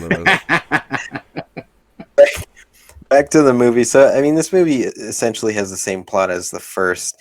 I would argue this movie is better than the first. When I think of Home Alone, I think of the second one. This one has better... I almost said better kills. They should be better kills. It basically, yeah, right. They should have died in the first one. The saw traps are much better in this one. Yeah, this movie has better traps. Well, and also it's expanded too because you got the owner of the toy store with the two turtle doves, and you've got the pigeon lady. So like Pigeon Queen. yeah, you got a little bit more. Like I remember when I was a kid, the one scene that would scare the shit out of me was when like he's running through New York and he's scared. And he jumps in the taxi and he's like, "Oh, it's crazy out there." And the cab driver turns around. And he's just like, "Ain't much better in here, kid." And like And it he's got, like- scares him, and it's all bug-eyed and like fish-eyed. Yeah, well, view. he's got like one eye that's fucking almost white. yeah, like so. It's almost like they went for a Large Marge tribute. It was a creepy, weird scene, and like I remember as a kid being like, that scene kind of like until he gets to the bird lady. Like, and I used to watch horror movies as a kid, and they didn't scare me. And that scene was tense for me. It was the weird, like, I don't know why, but that always stuck with me. That ain't much better than here, kid. Like it's imprinted in my brain. It was the solid eye, the solid white eye. It was the angle and everything. That Pee-wee's Playhouse or after? 92 would be after the original Pee-wee's Playhouse. Sure. Okay, so it probably was like an homage to that. Maybe. So I mean, like you said, the storyline does largely follow the original storyline. Now the house in question is not his house; it's a house of one of his uncles that's having it renovated. So he crawls through, and basically what happens is he's on the streets of New York. You got to remember, in the first movie, the Wet Bandits were foiled by him and arrested and put in jail and prison. So they're out. They're now the Sticky Bandits. They escaped through a riot. Yeah. And they just happened to come across him on the streets of New York. And well, they did come across him once before that. What they didn't realize, though, yeah, they were inside the fish truck that honked the horn at him and told him to get out of the way. And as he moved along, they ended up getting out of that fish truck that honked at him. Yeah, so, that was kind of cool, which I never noticed. Like little shit like that. Well, that's when they first escaped. Yeah, how they actually get out. I find the Sticky Bandits a funnier concept than the Wet Bandits because the Wet Bandits was much more evil. It was like we're gonna flood your fucking house, and after we rob you. Yeah, and the Sticky Bandits is just like you're giving, I can't remember his last name. I'm taking everything I touch. Marv. Daniel Stern. You're giving Daniel Stern, Marv, like comedic opportunity to get stuck to the lady's purse and stuck to himself, and he really, I think, is the best. Grabbing hats and shit. Yeah, he's the best comedic part of this movie. And I think one of the reasons why I like the second one more than the first one is because you get more of goofy fucking Daniel Stern.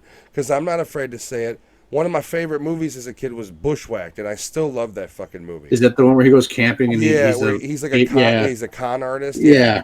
That movie's fucking like that awesome, dude. Like, that's a great family movie. He's supposed to be like the camp, the Boy Scout, whatever. Yeah. He's like there's a whole. We'll check that movie out one day because someday. I guess if we were to do Daniel Stern movies, it would be Bushwhacked and the movie about the basketball where he kidnaps Damon Wayans. Anyways, yeah. So. I'm curious about that now. Yeah, I'll look it up later. So, so basically, he runs from them and gets out, and he goes to this house that's being renovated. He sets up all the traps, and then he sets them up to basically. He tries to set them up in the toy store by throwing a brick through the window to set off the alarm. They chase him back to the house, and this is when basically he becomes Jigsaw. You do also have the hotel interaction where he gets introduced to Tim Curry's character. And another important figure, a future president of these United States. One Donald, what's his middle name? J. Trump? T. Trump? J. I just figure the middle name is Donald J. Trump. Like, I think if you're like the 1%, you should have to legally change your middle name to $. Who, regardless of politics, it was a big thing him being in this movie at the time because he was a very successful. He was a very big figure. He was a very because back then the concept was, he had no idea he was meeting one of the most powerful men in the city, basically. Yeah, so that that cameo, even when this movie had came out, was like, oh shit, that's Donald Trump. Well, yeah, that was before everybody hated him so much. So Yeah. it was like, oh man, that's kind of cool, Donald Trump. That was also before he like saturated the fucking TV waves with his face with his TV show and shit. You're fired. I can't remember the name of the show. Apprentice. I will say Apprentice.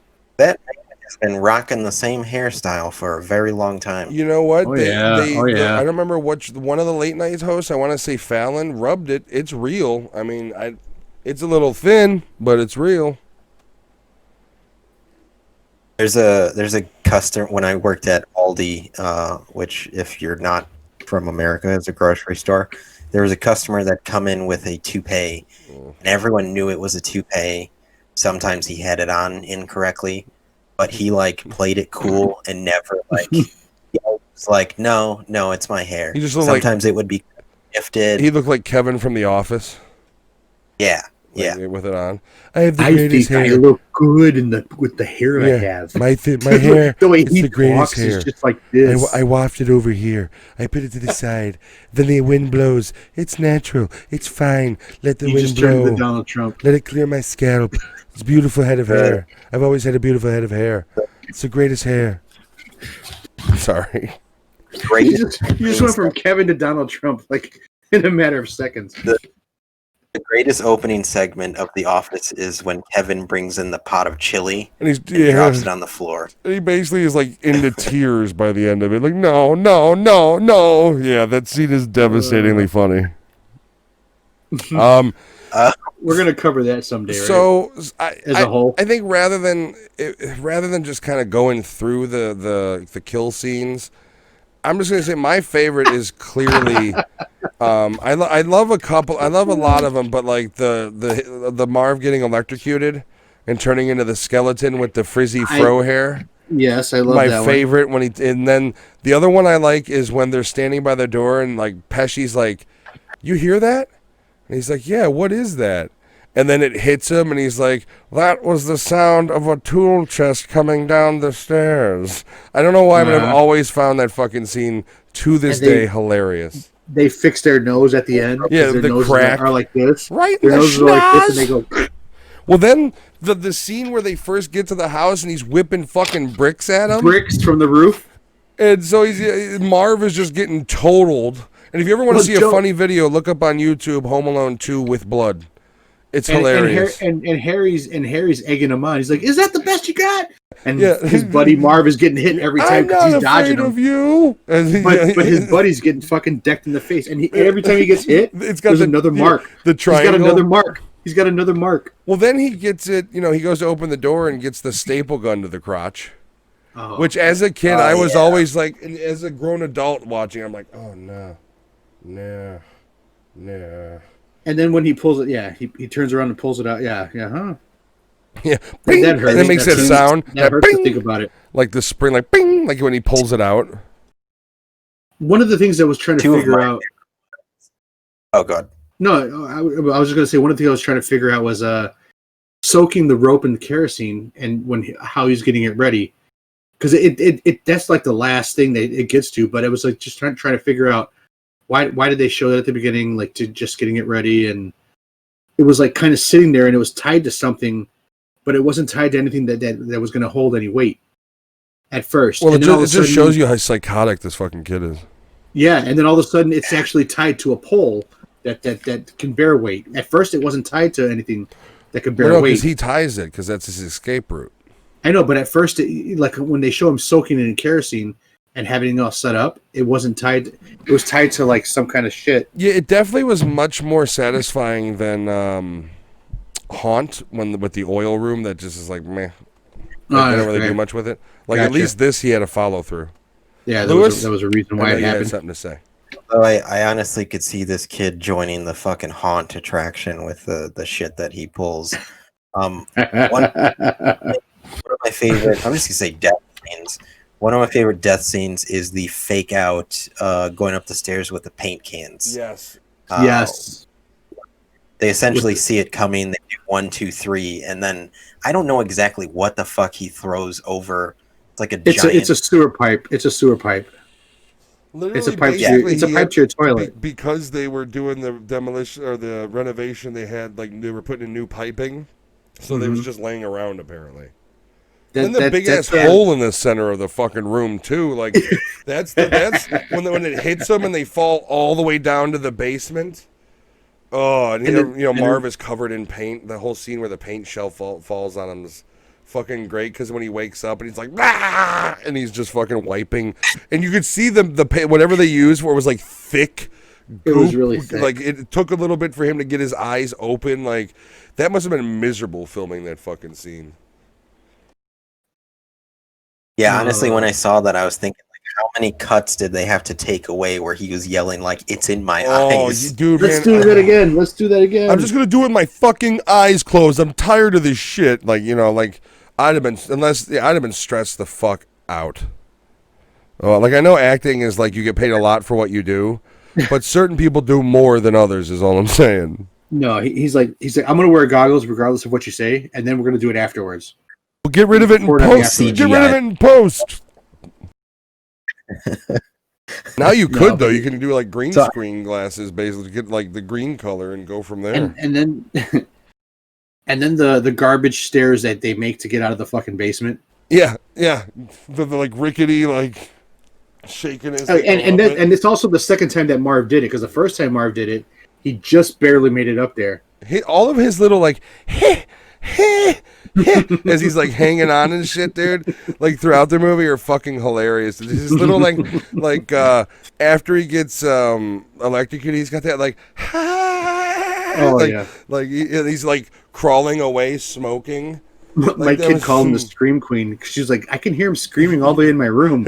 She kept coming out of the room going, what's going on? Well, I love his like the power gets ramped up, his screams octave goes higher in her, where it's like, oh! By the end, he's just total high pitch for the skeleton. And he's a skeleton, yeah. Like they're brutally murdering these people in this. Like even Pesci gets it when they light his head on fire and he upside down into the fucking toilet full of gasoline. Now, why did he do a cake stand? Because he had to go into the toilet. Upper body strength he had. I don't know. Yeah, but that was the only thing that was like, what the fuck? Normal people would go on their knees and go in, but Pesci's different. Dunk the top of your head, or take the fucking cap off. Well, you guys know why he says fricka in the movies, right? Because he was saying fuck. Yeah, because on set he kept saying fuck all the time, and they were like, "Bro, this is a kids movie," and so they were like, "Well, say So he was like, he rather than saying fuck, he was like frick, frick. And they were like, keep that in. I like that. And that's how that whole thing started. Yeah, it was. I could tell that, yeah. There are YouTube videos you can find if you search where doctors assess the damage the stick bandits would have between and they said they would be dead. Oh, Marv was dead like 4 times just over. In the first movie. Just in the first movie. Oh, yeah. I do agree. I think Daniel Stern's comedic performance in this movie makes the film especially so much better than the first one. Especially like every interaction, like let's get a picture, and he's like taking pictures, and he's like instead of being like that person, like let's get him, let's kill him. They're much less menacing in this movie than the first one. The first movie gives them a much more serious tone. But Joe Pesci's character still is that violent guy. Though. Well, he's the one that pulls out the gun and threatens to kill the kid. Now. One scene I do love that has no traps involved really is the hotel scene where they redo the Mafia movie, but this time it's the hotel staff. Story. Yeah, Tim Curry and the rest of the hotel staff, and they're doing the I believe you, but my Tommy gun don't. And then once he plays it, like they're all on they drop deck in the fucking hallway of the hotel. I always found that scene funny as hell. That movie in both films it's a fake movie that they shot, for the movie. Yeah. Which I always think that's cool. Like anytime I'm playing a video game, like when the 360 came out, it was really big to put full motion videos of other things into the games. Like Alan Wake did it, Max Payne does it. I always thought that was neat, where you could literally press a button and you're watching a TV show with it. Or like newer games have it where you visit an arcade and you're playing like a legitimate old school arcade game, like I always thought that stuff was cool. Yeah, the original Animal Crossing for GameCube had the actual emulated SNES game or NES games. It's just cool when Pitfall. technology allows One of them was Pitfall. something not normally in it. Yeah, I was just playing something that had Pitfall in it, wasn't I? I just played something that had an Call of Duty has an arcade in it that it has a bunch that's right. Yeah, has a bunch of Activision old school arcades built. yeah. in. Even the racing one that I remember the racing one. I just played that. Yeah, I that's something I really dig in video games when they do that, and I always like They have little check it out. throwbacks. Yeah, I always check it out. Like, if I think they need to make another Punisher game. I really think that license is ripe for a great game, and then put in the arcade version of the emulator, either included in the bundle or as like a special feature. Because if you did that, you can charge me $80 if it's a good game. I'll buy it. I don't give a shit. I own like 4 different versions of the Sega Genesis one. But sorry. So I digress. You have everything happen where there's a whole battle, obviously, just like the first one, between the now Sticky Bandits and Kevin McAllister. And he basically, his mother at this, she has another, like in the first movie, because they get basically grounded in Florida because of the storms.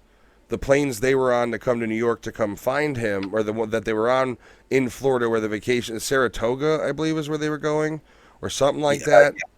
And they get rained out because it's just raining the whole time they're there. So they're all cramped in this shitty motel. Exactly. All of them, all like 9 of them. And they're miserable together. So she basically is like, I fucking had enough. I'm getting. And there's Kevin.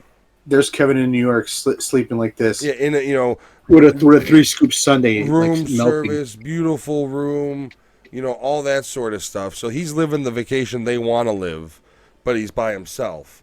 And then she's, basically she has a moment where she's like, she tracks him down through the credit card transactions, and then she has that interaction with Tim Curry, where she yells at him and then slaps him, and he plays it off perfectly because he's got that, like, I want to cry, but I'm not going to cry.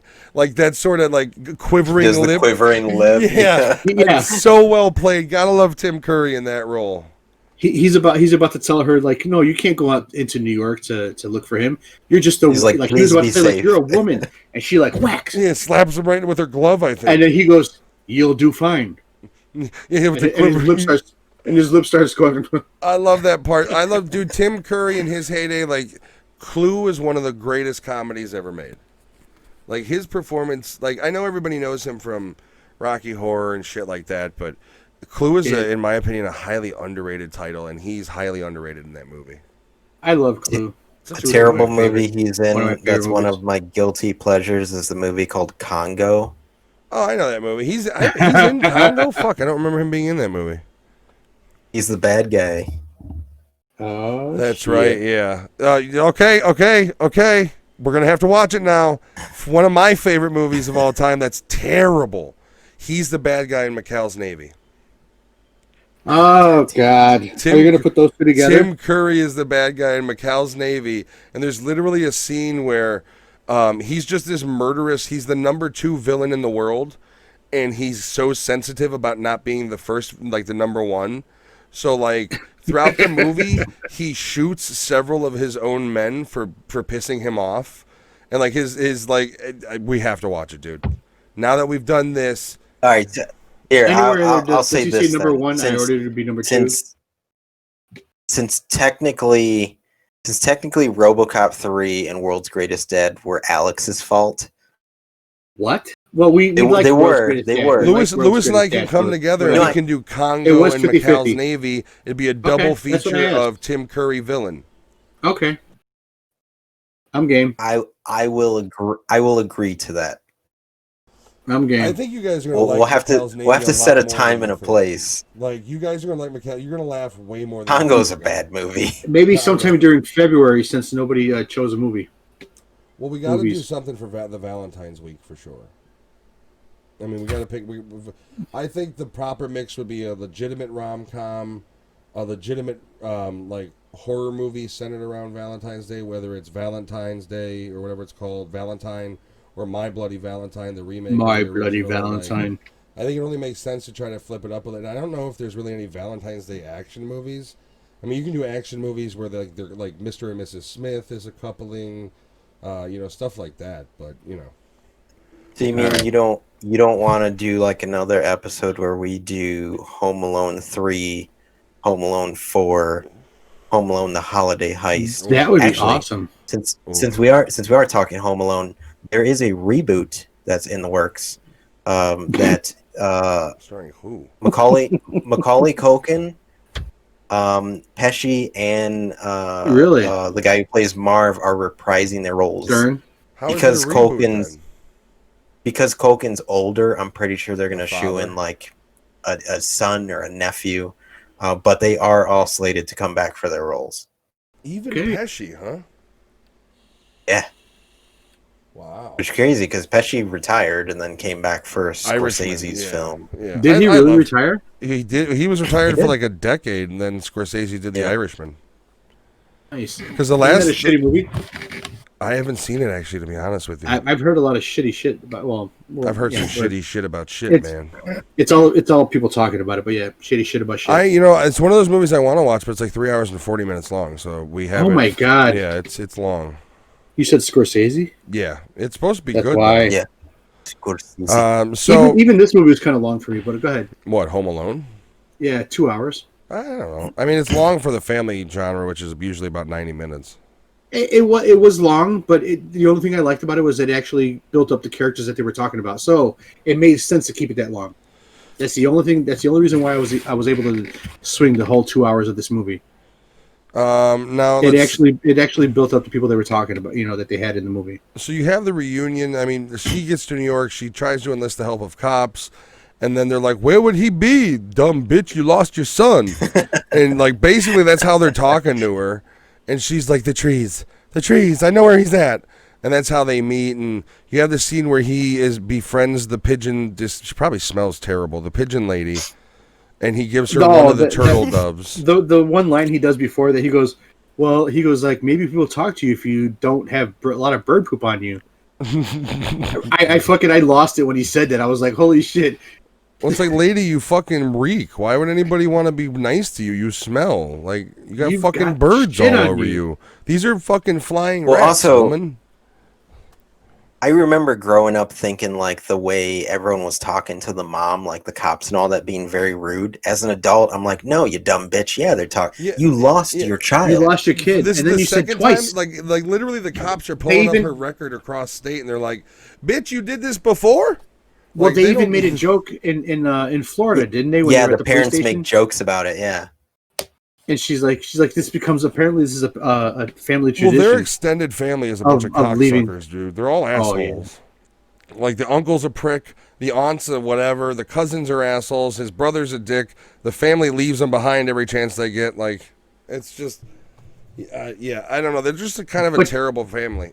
This is also the second movie that we're talking about where the child actor is not really a bad fucking actor, and he's not really a bad fucking character actor either.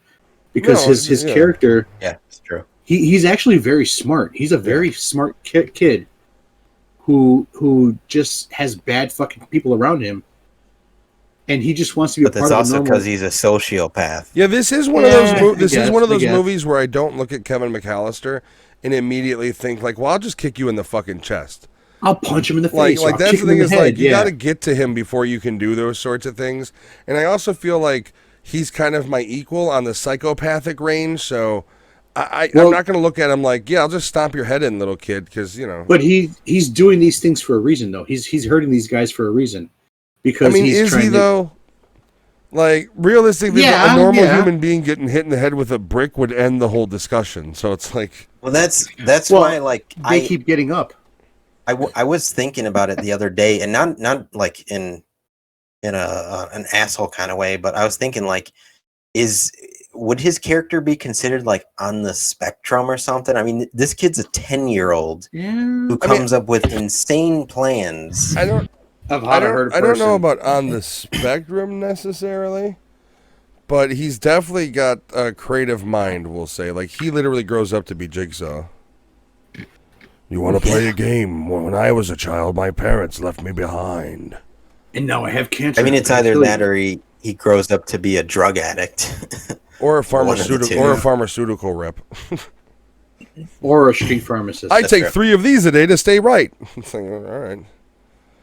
This is the newest miracle cure. It's like that the focus factor. I've been taking focus factors since we started this product. And he just sounds like a zombie. Like the dude doesn't sound like he's like all there. He just sounds like I'm reading this cue card that's in front of me. Oh boy. So they reunite. Everybody's happy. They're all in the New York, and they're all like, Buzz comes out. Thanks to Kevin, we got this great hotel room. And then the old man gets his bill. And this is the rooms they're in now, which were comped because of all the bullshit. But Kevin has been for a few days now in a luxury suite doing fucking room service till he gets diabetic coma. And it's $967 on room service. Yeah, no, Kevin McAllister wouldn't be seen for a few days because I wouldn't be able to show him because he'd been bruised so badly. But Matt's describing our but childhood. the thing, basically.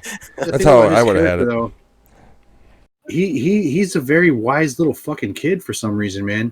The way he talks to that pigeon lady, and the conversation that he has with her, it's a very deep conversation, man. Yeah, I don't know. I mean, maybe this is a flaw in me, but when it comes to like dialogue, just like children doling out life lessons, like the real life part of my brain kicks in and was like, fuck you know about life lessons, you little shithead. You live in a privileged white-ass neighborhood. Boo-hoo, your mama left you. Your mama ever put a fucking iron to your forehead? And like... My 8-year-old has said some shit that made me think a lot about where it was coming from. It's coming from you. I don't influence. understand a goddamn thing my 1-year-old says. Listen, I've talked to your child, and he's a snappy son of a bitch. He's got a water powered engine idea. You got to start talking to him. You got to speak his language. It's gonna happen someday. No, but even the way Kevin McAllister talks in here, you just think like either this kid is insanely smart, or he's either insanely smart on his own, or he's insanely smart because his family's so neglectful that he has no one to fucking talk to. Well, and he has to find a way to survive. Am I wrong, or does he read the plans for the renovation too? He reads the fucking blueprints. He reads the blueprints too of the renovation of the house. Was it drawn blueprints or was it the actual blueprints? Because I saw a bunch of crayon shit on there too. No, they were he drew. Okay, so they were the blueprints. They were the actual blueprints he found and marked off. But he actually shit. Okay. Like that's it. Like the kid is clearly a sociopath and should probably be medicated.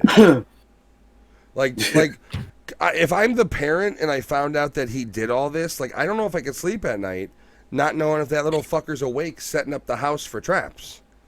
Like, he did it the first time around, and I almost stepped on broken goddamn Christmas bulbs when I walked in the house. Christmas ornaments, like, what the fuck, Kevin? There's a serious issue going on. You happen to like to torture people in creative and violent ways. Just saying. Well, it's also when you think about even the first movie from like a psychological perspective, he's either thought about doing this stuff before or had plans of making booby traps just for no reason. So he's crazy. He's a crazy fucking person. Well, in the first one, he had a zip line, didn't he? Or no? He makes one. He makes one towards the end to get to the neighbors. He makes one. Yeah, okay. And then there's that whole side. Well, that's the first movie about the neighbor being evil, and he's just a nice old dude. Yeah. They do that same concept in this one. It's just the pigeon with the bird lady. Yeah, with the poo pigeon. Well, okay. Here's what I have. I have a problem with that. I have a problem with the fucking pigeon lady. All right.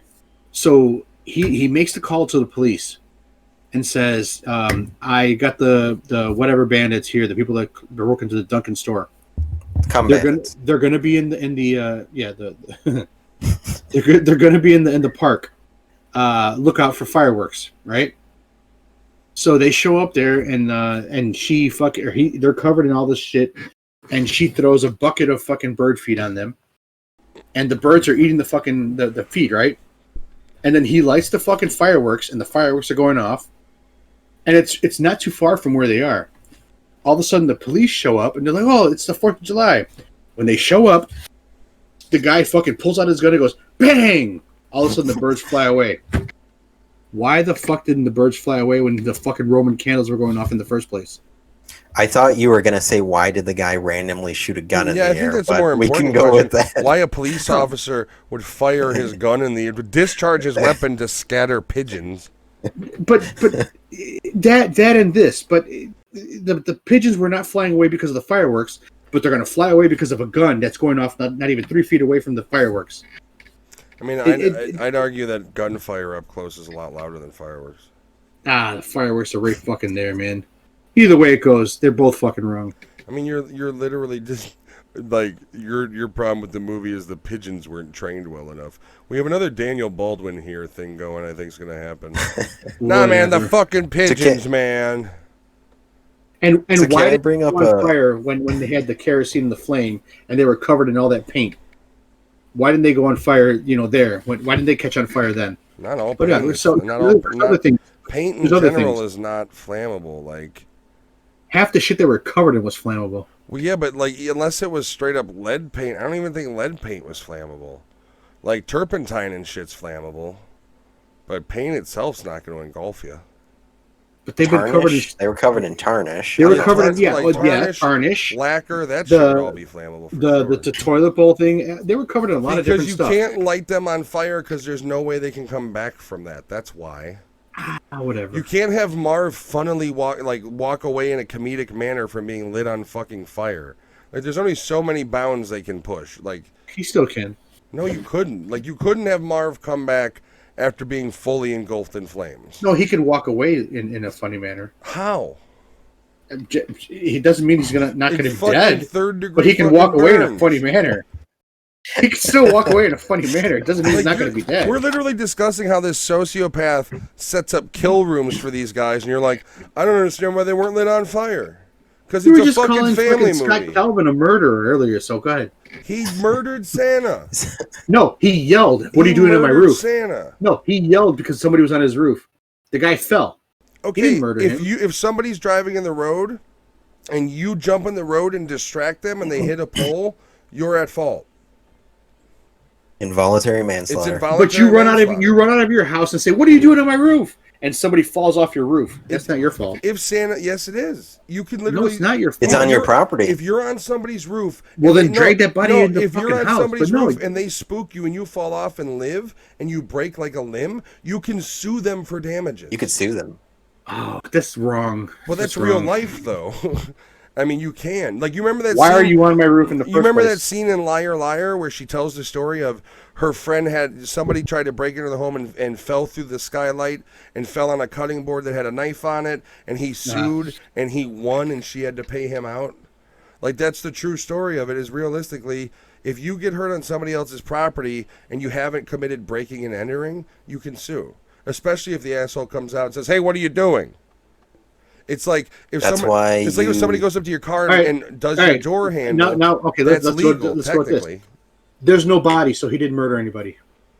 Well, but I mean, how could you argue that it wasn't murder? Yeah, but the elves know. Yeah, there was a Santa. There's no body, and he actually waved. He didn't die. He waved. He said goodbye. But he disappeared. Like, why would he disappear unless he was gone? There's no body. You're just arguing. This is why. I'm trying to find it. This is why you don't now because you're doing it too. This is why you don't rig up a shotgun to your door. That's a great idea, but you kill them off your property, not on your property. No, you kill them in your property, not off your property. No, yeah, Alex is right. In, not off. Not off. In, you can go. Oh yeah, you can go clickety clack if they survive. Well, so. If they're inside your property, kill them. Now it all depends on it all depends on, I guess, the legality of it. But what I would do is I would stand by my door, and I would wait for them to enter the doorway into the home, and I would fire my shotgun with 3-inch slugs, and the coroner would pick up pieces of them in the middle of the road. That's how it would work out. But you would drag the body inside. That's why. No, they would. I would literally wait. I would just wait for them to break in. Like, that's what I said about the couple that was in Florida with the guy holding the M15 model or 16 model, like he's never held a weapon, and with her, with her terrible trigger discipline. Here's the thing: the reason why they caught shit is because they stepped outside their home. And frankly, from a tactical point of view, you wouldn't have known I existed till you went through my door. Now, here's the thing. Yeah. As soon as you enter my door, it's fair game. I start opening fire. You don't know I'm there until there's already holes in you. That's the smart way to do it. Going out like they did is why they caught, because technically speaking, even though it's a private road, you're instigating it when you step outside and chase, basically is what they accused him of doing. Had he just stayed inside and they busted down his door and he shot 10 of them, it wouldn't have mattered because they broke into his home. That's the people think that, you know, and I'm a Second Amendment supporter, but the people think that because you have the Second Amendment, it can protect you from stupidity. And that's not the truth. Owning a weapon is a very serious thing. And you can tell those people have, like, I don't even think those people went to the range with their shit. Like, the way they held it, it was like clearly she didn't. They bought it and they put it away and they're like, if we ever need it, and, you know, like, they probably newly bought the fucking things because of all the craziness with the protests and everything. I heard something's going to happen. We got to buy some guns. I'm protected my property. It's like, all right, we get it. We get it. It's Florida or wherever. Merry Christmas, by the way. Not yet. Oh, no, I'm just saying this is our Christmas episode. This is the first of and we're 4. talking about guns. Hey, man, you know how many people got guns for Christmases? A lot. So I would we reviewed a movie by Paul W.S. Anderson, I believe last week, was the week before that. Event Horizon, was that last week? Week before last. Last week 2 weeks ago.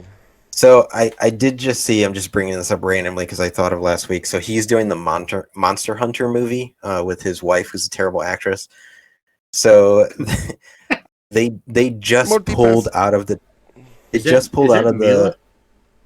Yeah, they just pulled out of the Chinese premiere, which is the biggest market for that movie. Oh wow! Because while premiering it, there's a joke in the movie that didn't land with the Chinese market, and it's one of the U.S. Army dudes makes the joke, "Chinese, Japanese, dirty knees." Oh, look at damn! These. Like from House of a Thousand Corpses. It's really? like Sherry. It's like Sherry Zombie. Yeah, and Sherry, there's Sherry, piece of shit actress Moon. Yeah. Rob Zombie's wife says the same shit in that movie. So, like, Capcom, I'm checking an article on it. There's so many, like, there's people, like, going off on it because the movie really should have been screened, and it literally has famous Chinese actors in it. So, I don't know, I just thought that was funny. Guarantee you right now that movie studio is in full-on, like, code, like, red level 5 alert, we need to fix this. Like, change the How do we fix this? Well, they're going to remove it from all the footage digitally, and they're going to send them the new cuts. That joke's just going to be removed from the movie. But here's the thing, and this may not be a popular opinion, fuck with the Chinese thing. Why do I say that? Because the Chinese want to bitch about a joke like that, but have no problem removing fucking Boyega from the Star Wars posters because he's black. So fuck with the Chinese. Oh, they did that? Yeah. All the Chinese posters, he's not on them because he's black. Oh, so wow. I don't really give two shits what the Chinese market thinks, frankly. If they're offended by a joke, go fuck yourself. I don't like Boyega's political stance on shit, but no, I don't either. But you know, you when you do that sort of shit and it's deliberate, or that he's on the poster but he's like this big, and that's everybody else is like, and they got caught on that shit. He was a main character in that, and I liked his character in all the Star Wars. I'm getting tired of not everybody does, but Chinese being butthurt by jokes, but they got no problem being openly racist because, well, fuck you, we're China. Now fuck them. Yeah, and I'm an old school comedy guy. Like, I grew up on Carlin and all that. A joke is a joke. If you don't find it funny, it wasn't a joke for you. Like, it's humor. Like, calm down, Karen. Well, I've had these discussions with people, and there's no like. And so there is ways for people to purposely offend you. Like if somebody knows you and they know what buttons to push. But realistically, if you're offended, that's your own fault. You can be, if it's your right to be offended by what people think. But the fact that you allow yourself to be offended by others' words is your own goddamn fault. Only you can be offended. I can't make you offended. Shit, I thought you were say only you could prevent forest fires. Go ahead. No, I'm offended. No, you like people who say things can't offend you unless you allow yourself to be sensitive enough to be offended. by whatever the cause is. So when Lewis says these are jokes and this is humor, if you take anything we say that seriously to where you're going to be like, I'm not listening to this garbage, then bye-bye. You're not part of the audience that's going to understand the fucking humor and get the jokes and be okay with a movie review podcast being vulgar and crass and funny for people who actually do have a sense of humor. So for those of you who do watch, wildly appreciated. You probably share the same sense of humor we do. Those of you who are offended by anything we say, bon voyage. I'm sorry you couldn't get the jokes. Yeah. I draw a line in certain humor, but I still believe humor is humor. Well, it depends on what your draw the line means. If you draw the line as in you won't participate in the humor, that's fine. But if it's draw the line as in you can't participate in this humor because I don't like it, that's a different story. No, when you try to attack a certain person to be humor, I draw a line there because you're attacking a person versus just making a joke about anything. Depends on who the person is. If it's in general about something in a broad expense, it's a joke. But if you're attacking one specific person, that's not a joke. It's so attacking. For instance, like me calling Elizabeth Moss mashed potato face. Well, no, she is the mashed potato face. And to be fair, I did say Gerard Butler's in that club as well. No, I think honestly, humor is subjective. Like you might find something offensive that someone finds not offensive, but it's humor. It's for people who are looking for it, and it's not for people who are not looking for it. At the end of the day, it's it's the same thing with dark humor. Like a lot of it, you get the. Oh, so good. I was going to say. Also, if you go to a comedy show, and you're going there to be entertained by some kind of jokes, and then somebody says something that you don't think is funny, and then you get offended, and you make bad reviews about it. Why did you go to a comedy show in the first place? About somebody that's going to say something. I'm not even against bad reviews. I'm against cancel culture. So, like for me, it's your right as somebody who paid money. If you didn't enjoy the performance, it's your right to say, I didn't enjoy it, this is why. The problem comes in when it goes from, I didn't enjoy it, this is why, to, I didn't enjoy it, this is why you need to be shut down. We have this problem right now globally, not just this country, where because individuals don't like a certain thing, they feel that certain things shouldn't be allowed to exist. And to me, it makes no sense because humor is honestly the most inviting experience ever. Like there's a comedian for your style of humor, no matter what it is. Yeah. And if you spend time complaining why you don't like Louis C.K. because he jerks off in front of people, you could spend so much more time discovering Bill Burr, Dave Chappelle, fucking all of the like. Well, that's the thing. Though, like here's the thing: if somebody doesn't like Louis C.K. because he didn't sexually assault anybody, he asked for permission and did just a weird fucking thing, but they like Dave Chappelle, who is a pervert, who literally had a not Dave Chappelle. I'm thinking Dave Attell, who's a pervert, who had Dave's old porn show for a while where he like reviewed old 70s porn. He's a hilarious stand-up comedian. But we like to pick and choose. Like they can love a comedian for the first half of his act, but then when he does the second half and they touch upon something that is emotionally triggering them, all of a sudden he's a bigot, a racist, a sexist, a misogynist, a xenophobe, blah, blah, blah, blah, blah. Anything that ends in phobe, basically. And I mean, I understand people being offended. I think some comedy needs to offend you, the way it touches base. I just think the problem is we're so focused on shutting that down rather than discussing it. Like I said, if you don't like something somebody says, it's well within your right to say, hey, that's bullshit, I disagree. But it's not well within your right to say, hey, that's bullshit, I disagree, therefore you should be done talking. And that's I don't like what you like. I don't want to see it again. Yeah, like, and my opinion for that is I'm a big free speech. I'm an old school George Carlin type guy. I don't like political correctness. I'm a big free speech guy. There's not a single fucking thing that you could say to me that would have ever offended me. And if it did, it would offend me. It would never offend me to the point where I'm going to shut you down. I may respond, and my words may not be nice, but I'm not going to shut you down. I'm not going to tell you can't speak. I own a George Carlin vinyl that I still cannot listen to this day because my kids are always around me. I want to listen to it, It's an old vinyl, and I don't want to play with my kids around. Seven Deadly Words. I don't know if it's. I can't remember if it's that one. I got to look at it again. But I found it at a flea market, and I picked it up. I was like, yeah, I saw no scratches on it. I was like, I'm going to take this. And I paid like $2 for it. Nice. The world could use George Carlin right now. Well, not late George Carlin, because he was a grumpy asshole. Like, he was still funny, but he just hated everything, which is why he was funny. But like, middle-aged George Carlin, not early George Carlin where he was in a nice suit and tie and it was all clean when he started in the 60s. Like 80s George Carlin. Bill and Ted George Carlin. Are you talking like Steve Jobs black polo or turtleneck shirt? No. When Carlin first started, he started on things like The Tonight Show back in the 60s, where you were dappered up, full tie, full suit. His comedy was clean. There was no dirt. And when he started, it was the era of like, everybody was clean, and then you had like Lenny Bruce, who had kind of started to break away for the dirt. But that's where he came out of. So he came out of a very restrictive comedic platform because of the way the society's bounds were at that time. All right, enough about George Carlin. Anything we have to say on Home Alone 2 before we give the hot dog review? Let's. No, I mean it's. If you're watching this relatively close to when this is out, I believe both of them are streaming on Disney Plus.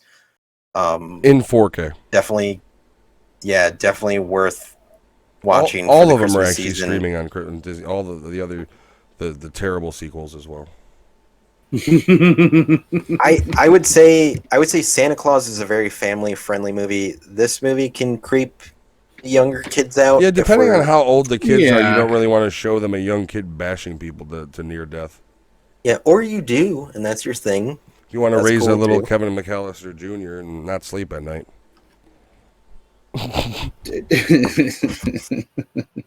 The moral of the story is don't treat your fucking kid bad, man, and listen to your kid when he's complaining about his older siblings or their older siblings. Well, I'd argue that, if you're going to go with like the message, it's just cherish your family. Yeah, I think it's a message in both of them. But that's the thing about Kevin in general, man. He even after all this shit happened, and he was left alone twice. He still says, I love my family, even my brother Buzz, who's an asshole. It's nothing like years of therapy can't fix. But both movies start out the same way. He makes a wish that he wants to be alone, and then at the end he's praying to somebody to bring his family back. The same thing happened in the second one. He makes a wish to be alone, and then he's praying to have his family brought back together again. Bro, and both movies have the same thing. As a kid who was abused as a child, I look at this kid like, you're a fucking asshole. Like, I'm sorry, yeah, boo-hoo, you got left behind a couple times. You're fucking money white privilege. You live in a giant, beautiful home. He still had money to survive. In a beautiful suburb. Even when you're left behind, you're in a fucking New York City suite, fucking eating shit that I couldn't afford for working a whole week, and you're charging it to daddy's credit card. Fuck you, Kevin McAllister. You want to switch lives with my childhood for a little bit? I'll take being left home alone and then being lost in New York for a little bit if I get all the other fucking perks. Because every other Christmas for the rest of that kid's fucking life was about Kevin. Like, Buzz could be committing suicide in the bathroom, and they wouldn't give a shit as long as Kevin's front and center, because God forbid we leave fucking Kevin home again, because 3 times the neighbors are calling DCFS. Because that shit gets around. Shame on you. I want to see the sequel where years later Buzz is a alcoholic. Right. Like, doesn't talk to his brother at all. Doesn't talk to the family. Yeah. You always love that cocksucker more than me. Buzz, calm down. Fuck you. You calm down. This Skype call is over. And the whole time, Buzz created this whole thing for himself. And like, it's just Kevin's trying to Kevin's successful and rich, and he's like trying to help Buzz out. Like, that's what they should do. They should make the movie about Buzz. Looks like an alley cat. Like, do it like how they did Cobra Kai, where you see Buzz isn't the bad guy so much. Or the cousin doesn't always pay the bed. Bald. Like, yeah, he's just a fucked up wreck of a human being, and we track it back to Kevin McAllister being a fucking asshole. Like Buzz is just sitting there having flashbacks. Like, if he wouldn't have fought me about that last cheese slice of pizza. If he wouldn't have let my tarantula out, I would still have it to this day. You know, we all know the story behind what happened there, but we don't know my side of the story. And it's like they do it all over again, but he's interrupting, and he's just like, "Here's what really happened," and Kevin's like instigating it every fucking time. Since you brought up the whole Cobra Kai thing, have you watched any of it yet or no? It's just like The Mandalorian, dude. It's entertaining. It's entertaining. No, I really want to watch it, but I haven't watched more than 2 episodes. It's entertaining. So when you get a chance, it's entertaining. I do have interest, but I'm waiting for the wife. Takes forever is the problem. But yeah, my thing is Kevin McAllister. He wasn't a bad kid, and he had his shitty end of the deal, but he wasn't a fucking great kid because he had those moments where he was pushing back. So he instigated too. Yeah, I mean, but then, it led to how it goes. Yeah, but that happens when you got the whole family at home. Like, the kids start to be little shits to each other, What are the fucking odds of you being left twice someplace? Well, if you got a shitty family, pretty high, apparently. Yeah, exactly. It was probably more than twice. That we know of, because that's all that was. Like, how many times did, she go to the store and just he was home by himself? Like, I'm up in my attic room that you banished me to. Like, did she use that as you stay in your room and I'll be back? Exactly. And then he gets banished to the 3rd floor with the kid who pisses the bed. Yeah, well. His brother. That's his cousin. His real... No, it's his cousin, but it's his real life brother, yeah. Yeah, Kuri. But yeah, Kiri. even the scene when they wake up in New York and everybody's sleeping on the floor and he's got the whole bed to himself. And then my daughter goes, "Who is that?" I go, "That's the cousin who pisses the bed." And she goes, "Oh." And he's all by himself in the bed. I'd have made that motherfucker sleep in the bathtub. Fuck you. He would have slept on the floor. Grab or in the a blanket, bathtub, get your ass in the bathtub, dickhead. Use a towel under you for insulation. I don't give a shit how old you are. You ain't they gave them a 2-floor fucking room suite. Well, to be fair, complimentary. I mean, they did deserve it considering they basically chased their child around and didn't believe him and let him fucking go in and out and all that. And the double doors that opened up were just humongous. Oh god, there was so much shit that at the end it was like these guys are so fucking privileged. I know, so lucky that oh boo hoo, you got left behind. Fucking look at what you got. Shut your face. All that being said, we were saying hot dogs. Yeah, let's wrap it up. We're gonna give. Hot dogs. I'll go ahead. I'm gonna give. I don't know. I love this movie. I'll give it 4.5. 4.5 hot dogs out of 5. Would you like to go, Lewis, or you want me to go? Yeah, I'm gonna be honest. There's gonna be a lot of top scores this whole fucking month. This one's gonna be a 4 for me. I do love it. I don't want to say I don't hold it in the same regard as Santa Claus, but it's on my rotation. But yeah, it's a great film. So I've watched this movie over and over, and this time when I watched it to actually critique it, it actually hit me a little different because I saw that it was 2 hours long, and I was like, "Holy shit! What am I doing? What am I getting into?" And when I watched it, it didn't seem like it was actually 2 hours long. Like I said, man, it does go by quick. They had these characters, and all the characters actually had stories to them. It wasn't just that they showed them just to show them. Yeah, and as much as they introduce, it doesn't get overly goofy with it either. It wasn't just to fill time either. So I with that being said, I'm going to give it a 4 as well. Yeah, I mean the hotel staff, if casted differently, could have been totally worthless. Yes. But they got the right people for it. And it like I said, it built them up as the time went on. It wasn't just me, seeing this hotel staff trying to snoop into his shit, do this. They actually had characters that they were building up, and it made sense. Yeah, I'd agree. Seemed like the plot of 2 movies, though. They honestly could have made this movie just with Tim Curry and Rob Schneider as the replacement. Well, you could have had Tim Curry by himself going to the abandoned house, tracking Kevin McAllister down. To track down the credit card fraud and all that bullshit. Yeah. All right, so... But yeah, 4 hot dogs from me. That wraps up Home Alone 2. We're going to take a quick break. You will hear from our sponsor, and then we will be back with our last review of the evening. So stick around. We'll be right back. All right, guys, and we're on to the third movie. And we're so excited about this movie, we all changed our clothes, and I got a better camera. So we made it lighter outside too. We did. I'm in 2020 now. I'm not in 1991 with a fucking camera. We can see you. All right, so a very Harold and Kumar 3D Christmas. It's a really that doesn't roll off the tongue. You can't even look it up as Harold and Kumar either. You have to type in a very for it to come up. It's so annoying. Very hard. That's how I type it in, and it shows up right away. So this is if you can't catch the pun with 3D, it's the third title in the Harold and Kumar series. I kind of wish they made another one. I hope they do, to be honest with you. And it's in 3D. If you saw it in 3D when it first came out, it wasn't bad, but it wasn't like revolutionary. But some of the jokes are like Bobby Lee's jokes in the beginning are all directed towards the 3D that it's in 3D. Yeah. And, later on you have some graphic jokes dedicated to it. So the explosions if you watch it in 3D, I remember watching it in the theaters and thinking it was kind of neat, but that technology really just faded away. So yeah, it was even when it came out, it was like, well, granted, it originally started in like the 70s, maybe 80s. Yeah, well, you had like the illusion of 3D because you used to have those like visor things too, and that technology's been inching its way, for a long time. I mean, I think it's cool. It's just until you figure out how to make it mainstream to not have big bulky glasses on, it wouldn't be. And unfortunately, all that tech is expensive, and people want mainstream, cheap as possible. That's why Walmart sells 4K TVs at 60 inches for $300 on Black Friday. But even when it was like a fad in the 2000s, that was me and Matt's problem. Is like I got to put fucking glasses over my glasses. Now here's it just sucked.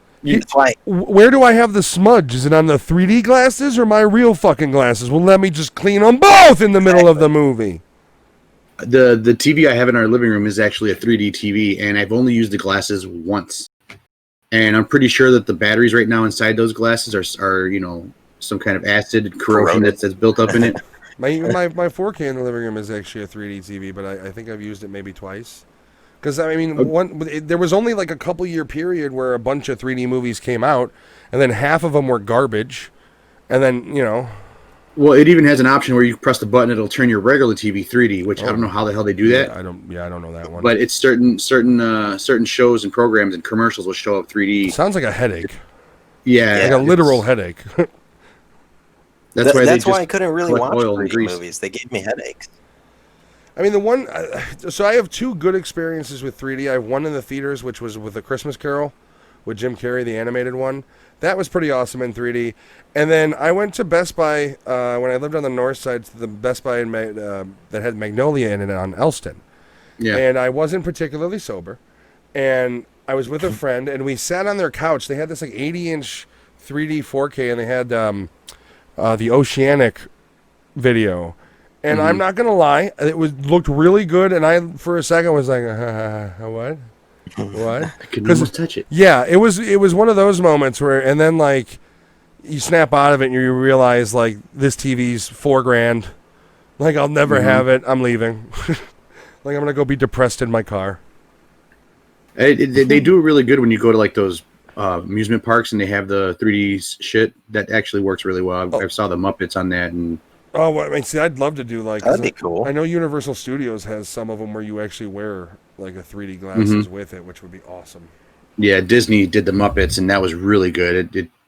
I love the Muppets, and it was just hilarious. Yeah, I've never been to Disney because I'm Poe, so that's how that works. Back to the movie. So this movie came out in 2011. Runtime of 89 minutes, and this movie does feel short. It kind of goes by super quick. I wish there was more, to be honest. I really like this movie, so I wish there was more scenes with Neil Patrick Harris. Yeah, and man, there's one scene with Neil Patrick Harris that's just, to me, weird in this movie. The only scene he's in. So You're looking at a budget of $19 million. Box office made $36.2 million. And again, granted, I believe at the time this movie came out, was it Cal Penn who was a correspondent for the Obama administration? Yeah, he had actually worked in the so White maybe, House under the Obama administration. Well, the first term. I don't know. Maybe that's why they didn't continue with these movies. He didn't continue with the administration. I think he was already done with the administration at that point, or was like in his phasing out period. I don't, I think the problem from the baseline of making a Harold and Kumar 4 is you're making a stoner comedy with dudes in their 40s who aren't Cheech and Chong.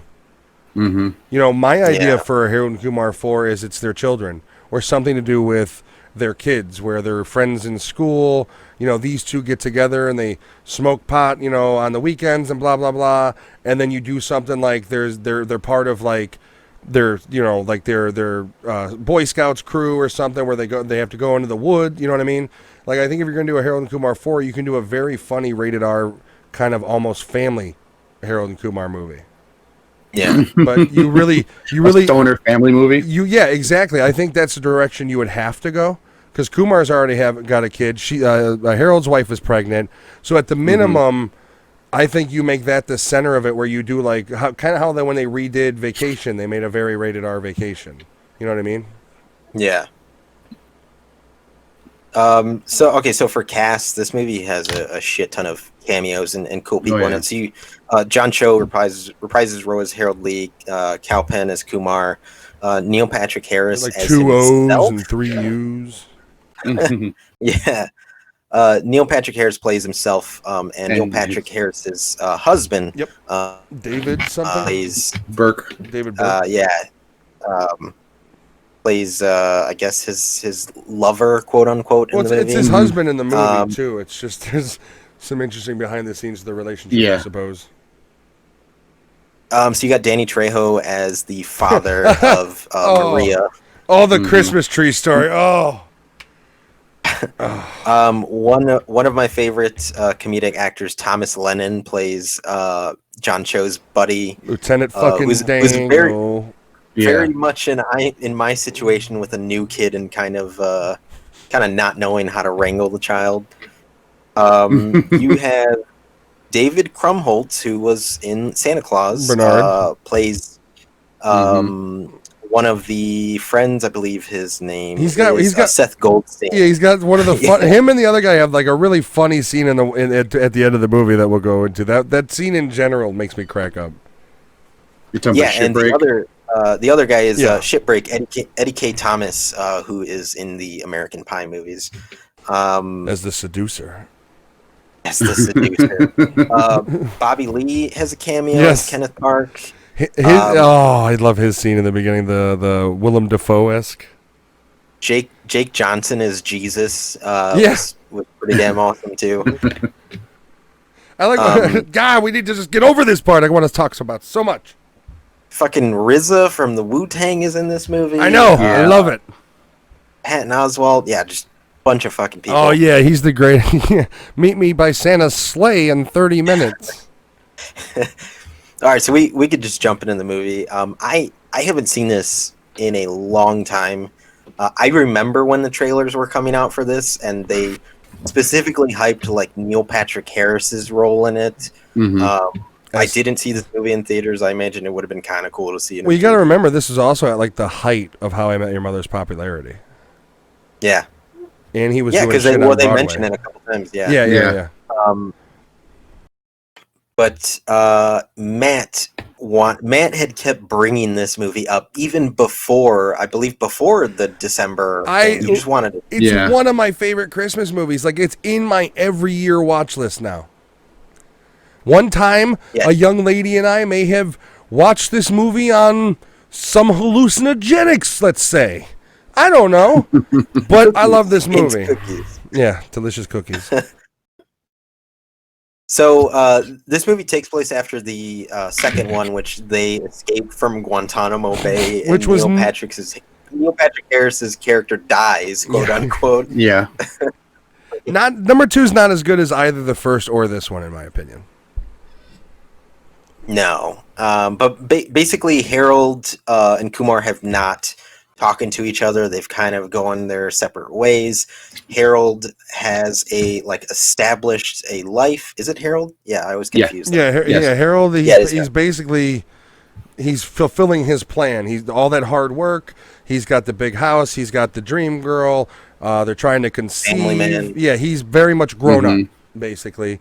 And Kumar, meanwhile, is trying to buy weed from Santa at the mall. Cuts the children in line, sits on Santa's, and it's Patton Oswalt, and he does a great cameo. And that's where the line, meet me by Santa's sleigh in 30 minutes. One of the things I did find funny was all the different Christmas names for the weed. Yeah. And he's just like, do you have anything that's not Christmas? And he's like, I do find it funny because I'm pretty sure Patton Oswalt is Jewish. Not maybe he's atheist, but he was born, he's a Jewish, and so to be him being the one being like, who doesn't like Christmas, man, just makes me laugh. Because he's a devout atheist as well. Oh, yeah. Yeah, he's a big atheist.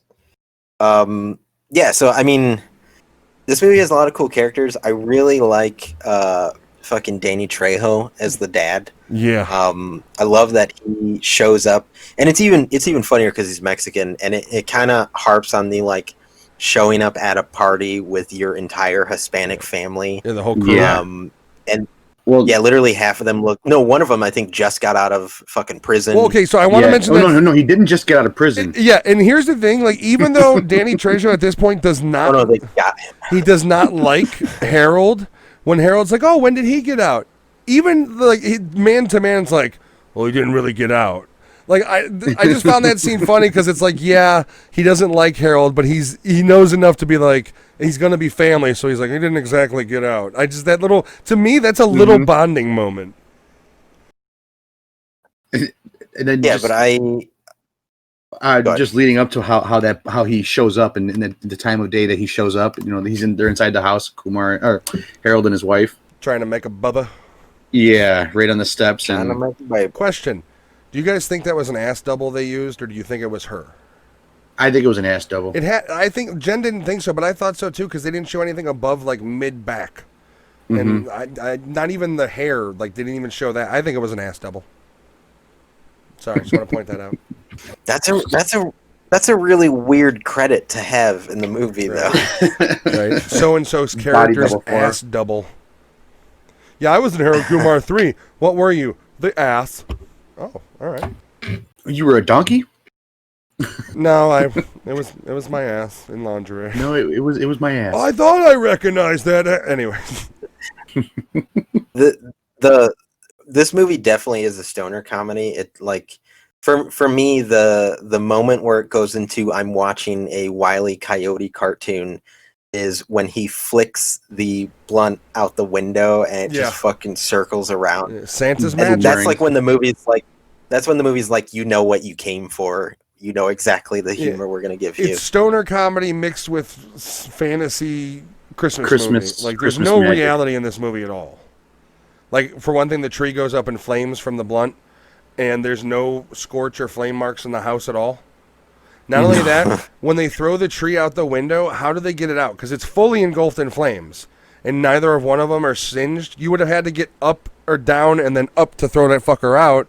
You would have received some damage. But this is a stoner funny comedy. I'd imagine the 3D version of that would have looked pretty cool, seeing the tree come flying out the window with all the glass and shit and sparks. I remember I liked the 3D for with the Bobby Lee scene at the beginning where he's got a very, in my opinion, funny scene where they're protesting. This was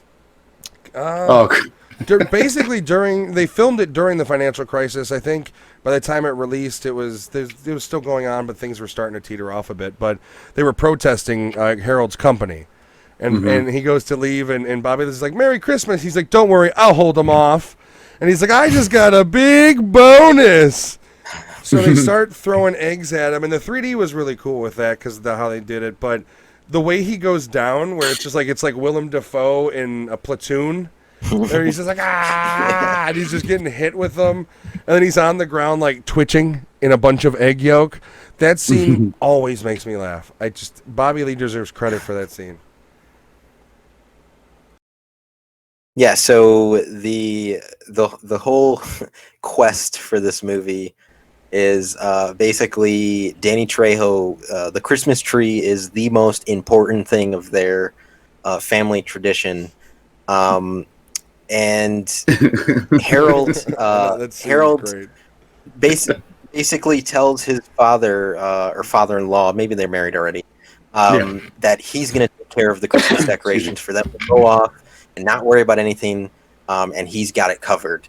And essentially, when Kumar comes over, the tree burns down because of the joint that he brought. That was a gift anonymously. No one knows. It's addressed to him. Yeah.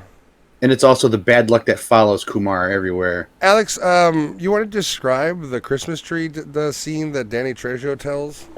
Okay, so Trejo's character, he starts telling the story about why Christmas trees are so important to them because Harold makes a comment to him saying, it's just a Christmas tree. It's not that important, because he has a white Christmas tree and they bring in a real fur. It's a faux tree. A faux. And so it turns out that Danny Trejo actually has a tree farm, and he raised this tree for the last 7 or 8 years, and it's a tradition that they do every single year. They bring the tree out, they decorate it, they get it all ready for for them to go to midnight mass. By the way, how did they fit like 15 people plus a fucking giant tree on this little RV? The RV they show, like when the people stretch out on the lawn, they're longer than the RV of how many people are there. And it's like, how do they all fit? And then they bring the tree in, and it's like, I didn't see a fucking tree on top of the RV. Where was the tree? What was it? Wasn't it in the back of a pickup? I don't know. Like the one I think it was. Oh, was it? Okay, so they brought a pickup with them. Okay. And the one cousin was supposed to have the ornaments. He's the one cross-eyed. Yeah, I'm all fucked up. He's like, I'm all fucked up. I can't see nothing. My eyes are all fucked up. So the story goes, Danny Trejo's family, his mom. Was it his mom or his grandmother? I think it was his mother. No, it was his mom, yeah. I couldn't hear you. Sorry. It was his mom. Okay. So he's telling the story that she's coming home and she's coming, she's getting to do the Christmas tree and something of effect. There's like a robbery or something. She gets mugged or robbed. By Korean gangbangers, they rob her and they all look like Harold. Every single one of them looks like Harold. And by the way, young Danny Trejo, the kid, has a mustache. Yeah, he had that little mustache. I love that part. So that's what makes this so important to them that they were trying to get to keep the decorations going in the tree, and it was all because the mom was going out to get a tree for the family, and she died, and the ornaments cracking and all. Yeah, the way Harold explains it, he's like, first Koreans killed his mother, and now they've killed his tree. Mm-hmm. That whole animated scene, that whole scene to me is just fucking hilarious. So who's the grandma then? Is that the grandma? Because didn't she die? Well, yeah, it must be I don't know, because that's a story he's telling, but they don't really. That might be a plot hole. Well, because then there's also grandma there that asked to go to the bathroom, and he tells her it's just down the butt fucker. Yeah. But at first he's like, I'm sorry, I don't have any cash on me. When she comes up to him, like all racist about it, and then he's like, and then when he walks back to her, he's like, Rosetta Stone, it's like, what?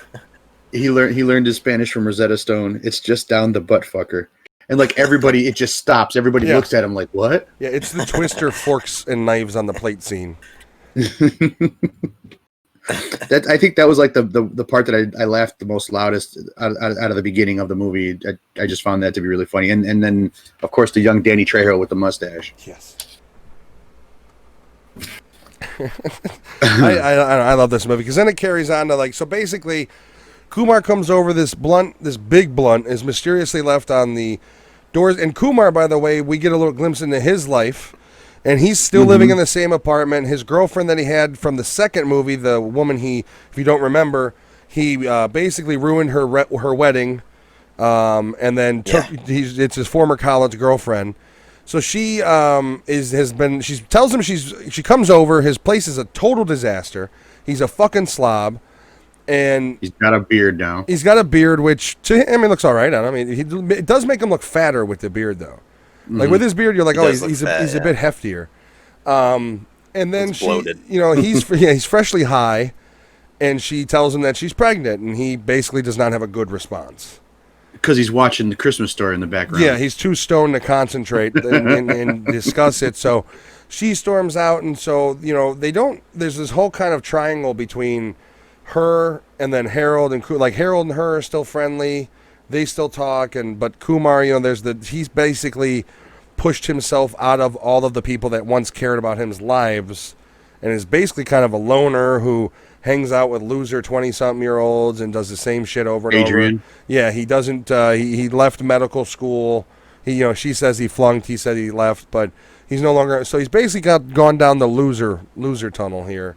So the two are very different. Harold's very successful, beautiful wife, beautiful home, scary family, and then you have Kumar, who virtually doesn't have any family. His dad's not in it. He's never mentioned in the movie. And then you just have his only real connection is Vanessa, who he lost a while back. At least at least a few months. I mean, it can't be that more than that because she's just finding out she's late. So, maybe it's a month. Who knows? It can't be that much.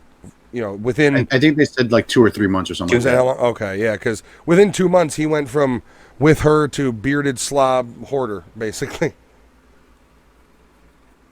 Yeah, and that's he kind of. Oh, good. They make that little joke about the Notebook. He goes, yeah. When she's like, how long has it been? And he's like, oh, it's been 2 months, or since you left. She's like, it's only been like 2 months. And he's got the full beard. Yeah. And he's like, it's my Ryan my Ryan Gosling thing. Oh. Beards should be grown because they're grown, not for points. And so that's when the movie kind of goes off the rails as they're trying to find a tree, which I believe they do end up reserving one that's similar to the one that Danny Trejo has. Yeah. And it's the last one that this place has. When they do go there, the two guys are fucking hilarious. Basically, the two guys who run this Christmas tree joint, they essentially go good cop, bad cop. Yeah. And they like to switch off. When you initially meet them, the fatter guy is yeah, we can help you guy, and the skinny guy is fuck you, and I believe he's played by RZA. I don't know who the other actor is. Yeah, I don't know his name. The reason I don't know the other dude's name. Then also Harold and Kumar kind of are separate at first. They're doing their own thing. Kumar's buddy is kind of funny in this movie too. The guy who's a virgin. He's so annoying. He is annoying, but he does have a lot of funny lines, though. Yeah, he does have a lot of one-liners that are pretty funny. But he's essentially the kid that's macking on some chick he's never seen and is going to score. This is supposed to be her first time, and they're watching the video of. He shows her a video of her because he's like, "No, I got to get to this party because there's a car accident." So Thomas Lennon and Harold, they reserve this tree, and they go to pick it up. And Kumar happens to drive past this same lot. He deals with the RZA and the other guy. They buy, 3 times as much or whatever it was supposed to be? Yeah. He tells them to give me 3 times as much. So they sell it to Kumar. Kumar is on the way back to Harold's house when Harold sees the car with the tree on top and goes chasing, and he deals with the guys as well, but they're reversed. Right. And you have the moment where he's like, you dropped the teeth. I gotta wear those his tomorrow. whole grill comes out. I know. I'm sorry. It's just the big guy's reaction is just like, I know. I'm sorry. Come on, it's okay. Let's go inside.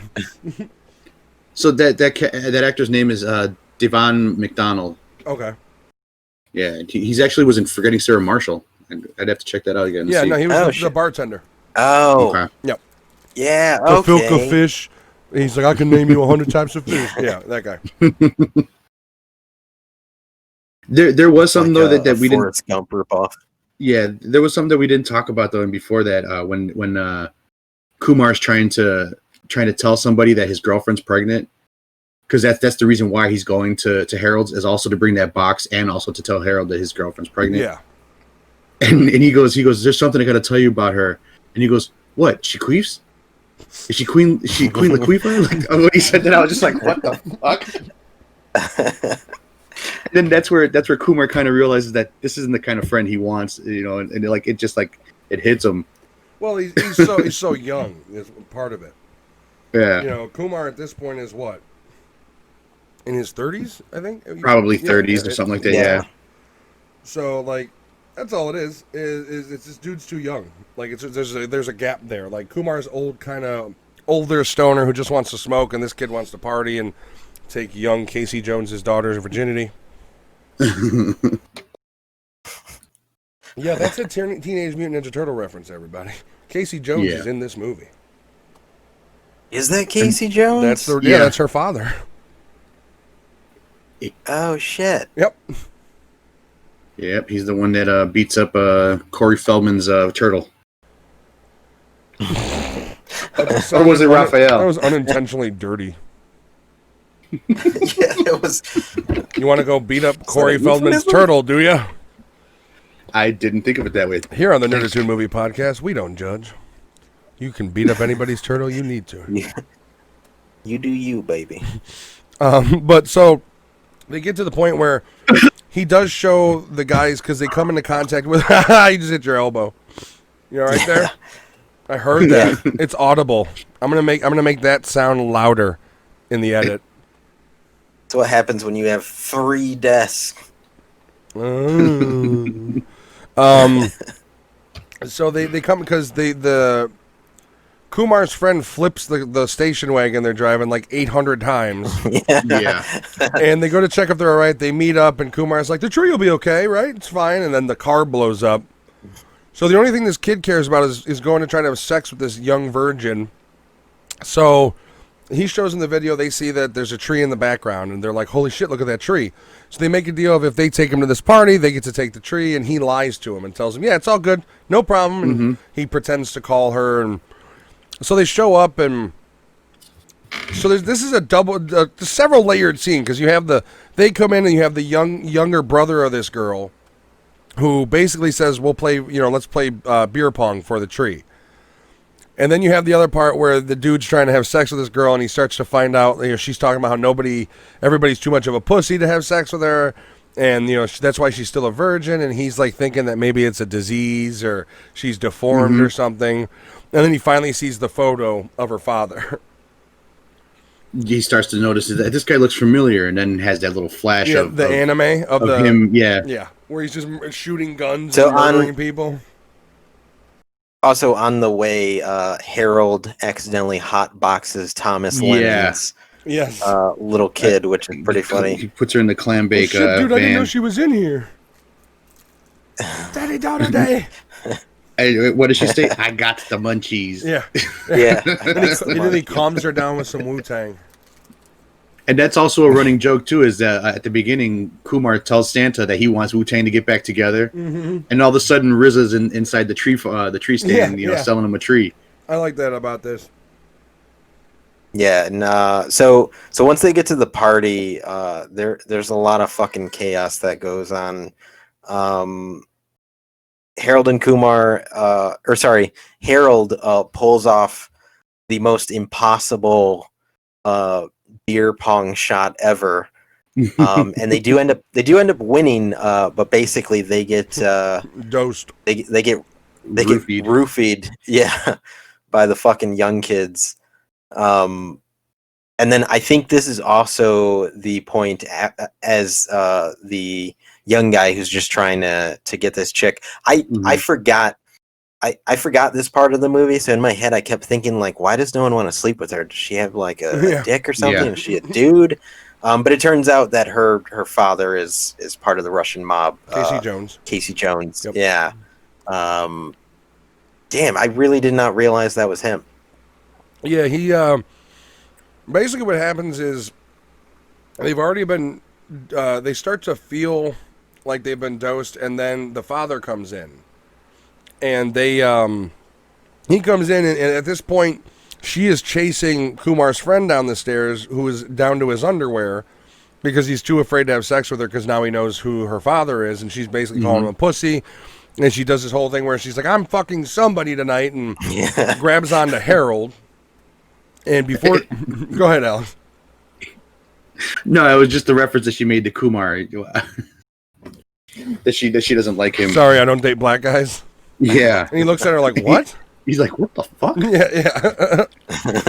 And so the father walks in, this Casey Jones, this Russian mobster, and she's trying to rip Harold's pants off, and Kumar's like staged behind her, almost like she's doing both of them. And he freaks out, and he tells his guys he takes her upstairs and tells his guys to kill them all. So they go running. Cocaine gets thrown in the air, this bag of it, and gets shot. So there's cocaine flying everywhere. The baby gets hit with it. Everybody, Thomas Lennon, yeah. Oh, no, that was different. He goes into the room. So that is, okay, there's a couple funny. He goes into the one room, and there's these two having sex, and they stop and they look at him, and he's just like, what are you doing? And then they, like, look back at each other, and next thing you know, she's just like, fuck my pussy, like, really vulgar. So the next room he goes into, it's these, like, 4 kids doing blow, and he's, like, horrified by it, and one of them sneezes into the fucking pile. Oh yeah, and that's when it hits. And that's how projectile. Yeah, that the baby's covered. Thomas Lennon's covered. They're full on coked up now. So shooting happens. Harold and Kumar actually escape. Thomas Lennon and Kumar's friend and the baby get locked in the closet. So they're in the closet together, and then you get to Harold and Kumar where they go into the animated segment, the claymation, because whatever they were dosed with is starting to take effect. I do find that scene a little funny. Do we need a claymation dick? Wasn't there a song playing too? I bet you wish you weren't so fucking high or something like that? Yeah. Yeah. It was like a Christmas song, but the lyrics were different. Mm-hmm. I'm pretty sure it was Richard Cheese who did it. If you've never heard of Richard Cheese, he's the guy from Dawn of the Dead. I have, yeah. Yeah, come on, get down with the sickness. At the end. Yeah. Oh, okay. Yeah, he took Disturbed. He's got a few of them where he does it like kind of swing, like Sinatra-esque versions of metal tunes. But yeah, and what once they do escape the party, I believe that's where they meet what's his name, Seth Goldstein and Andy Rosenberg. Mm-hmm. That's the two characters' names. Yeah, after the claymation scene, they basically when they come back to reality, they're like pinching this fat kid's cheeks, aren't they? Like by a tree. Yeah. Yeah. Yeah, and that's where we see David Krumholtz's character, who he just looks like he got chubby but didn't get old, essentially. Yeah, he's not even fat, he's just got a little bit more on him. And he basically looks the same. So I don't know why they didn't keep him as Bernard in the third one. Yeah, he just had more facial hair and his role in this one cracks me up though. How he converted to Christianity. And he's like, "Come on, my fellow Christian," to his son. Because one of them takes the Lord's name in vain, and he's, "Hey, don't take the Lord's name in vain." And they both do this when they go before they eat. I think he named his son Christian on top of it. Yeah, he did. Yeah. And then at the end of that interaction, my favorite bit in that scene, yeah, go ahead, where Harold and Kumar leave, and Seth Goldstein, the guy who's converted to Christianity, is like, "Wait, you still only owe me 98 cents for that burger." And Andy's like, you didn't get rid of all of it. Didn't wash it all the way, did it? Yeah. And then, but his face is with the receipt. He's still like, "What the fuck, bro?" Like, he's legitimately upset for this 98 cents. And then he was going to go get uncircumcised the next day. Yeah, what the fuck? How the fuck did that happen? Oh, yeah, no, his lines are great. I believe it's. Oh God. No, to say they kept going back and forth too between the Russian's house and Harold and Kumar. They do. Yeah. So I thought that was kind of cool that they started a story and they actually kept going back and forth and kept it moving. I found one of the funny scenes was when they were locked in the closet waiting for the stormtroopers, that's what I call the two Russian guys because they fucking didn't hit nothing. Yeah, no shit. And the baby's crawling on the ceiling, and they're both just looking, and the dad's fucking stoned out of his mind. And the kid's like, "Your kid's possessed." Yeah, she's like crawling demon around on the ceiling. I can't remember how they get out of there. She starts to make noise, and then the mobster hears it. And then the baby gets out and ends up on the table. She fights him. And then she knocks out the dad. After she takes ecstasy or before? I can't, because then she ends up taking ecstasy before, too. Yeah, because it's on the table, and she eats them after she beats up the dad when the other two are talking. And then her father's like, "Oh, we gotta take these." And he takes the bag with him, and he's like eating them too as he calls them dinner mints. I think is what he's like. Oh, dinner mints. Yeah. Of all the things to mistake that shit for. Thomas Lennon is a fucking moron in this movie. Where he's like, SU. He's hilarious. SU. And he's like, what? And he's like, Yeah. screw you. Screw you. Screw you. Such a just lily, like, little pussy. What is it called? Daddy's Day Night or something like that? It's Daddy Daughter Day, isn't it? Daddy Daughter Day Night. Yes, yeah. DDN. So it's like some kind of weird shit that he says. You know, because then he's like, because if you skip Daddy Daughter Day, then they tell you that they're going to grow disattached and they're going to become a stripper. And it's like, oh, jeez. Be swinging off of poles. Yeah. So where are we in this movie? Let's see. So, go ahead. So they just finished leaving the restaurant, and they start walking towards the church for some reason, and they notice inside the church they're going to steal the goddamn tree from the church. Mm-hmm. Yeah. As soon as I saw that, I was like, wait a minute. I was like, they're in the city, midnight mass. I was like, this is going to, lead up to something else. Which brings into yet another funny racist joke from Danny Trejo when she's like, Harold, and she turns him around and it's a different Asian guy. And he's like, don't worry, sweetie. They all look the same to me, too. It's just like, jeez. Yeah, because the one little kid thought it was Uncle Harold, and she kept saying, Uncle Harold, Uncle Harold. So Kumar comes up with a brilliant plan to steal the tree. Alex, you want to run us through his plan? Which one was it? That was the one that involved cutting through the church, punching the priest, and they go through the sexy showering nuns locker room. Sexy nuns. Yeah, and then he's like, I don't know what the hell they do. It's like, don't they all do that shit? Yeah, he's like, of course they shower together. They got to stay clean. How do you think they stay clean? Yeah. But during all of that, after all that little setup, didn't they end up like stuck in some kind of show? They end up like in the background where they see NPH or they get stuck. They get stuck through a wrong door or something, or there's some kind of big elaborate. Yeah. So what happens is they get captured by the Russians.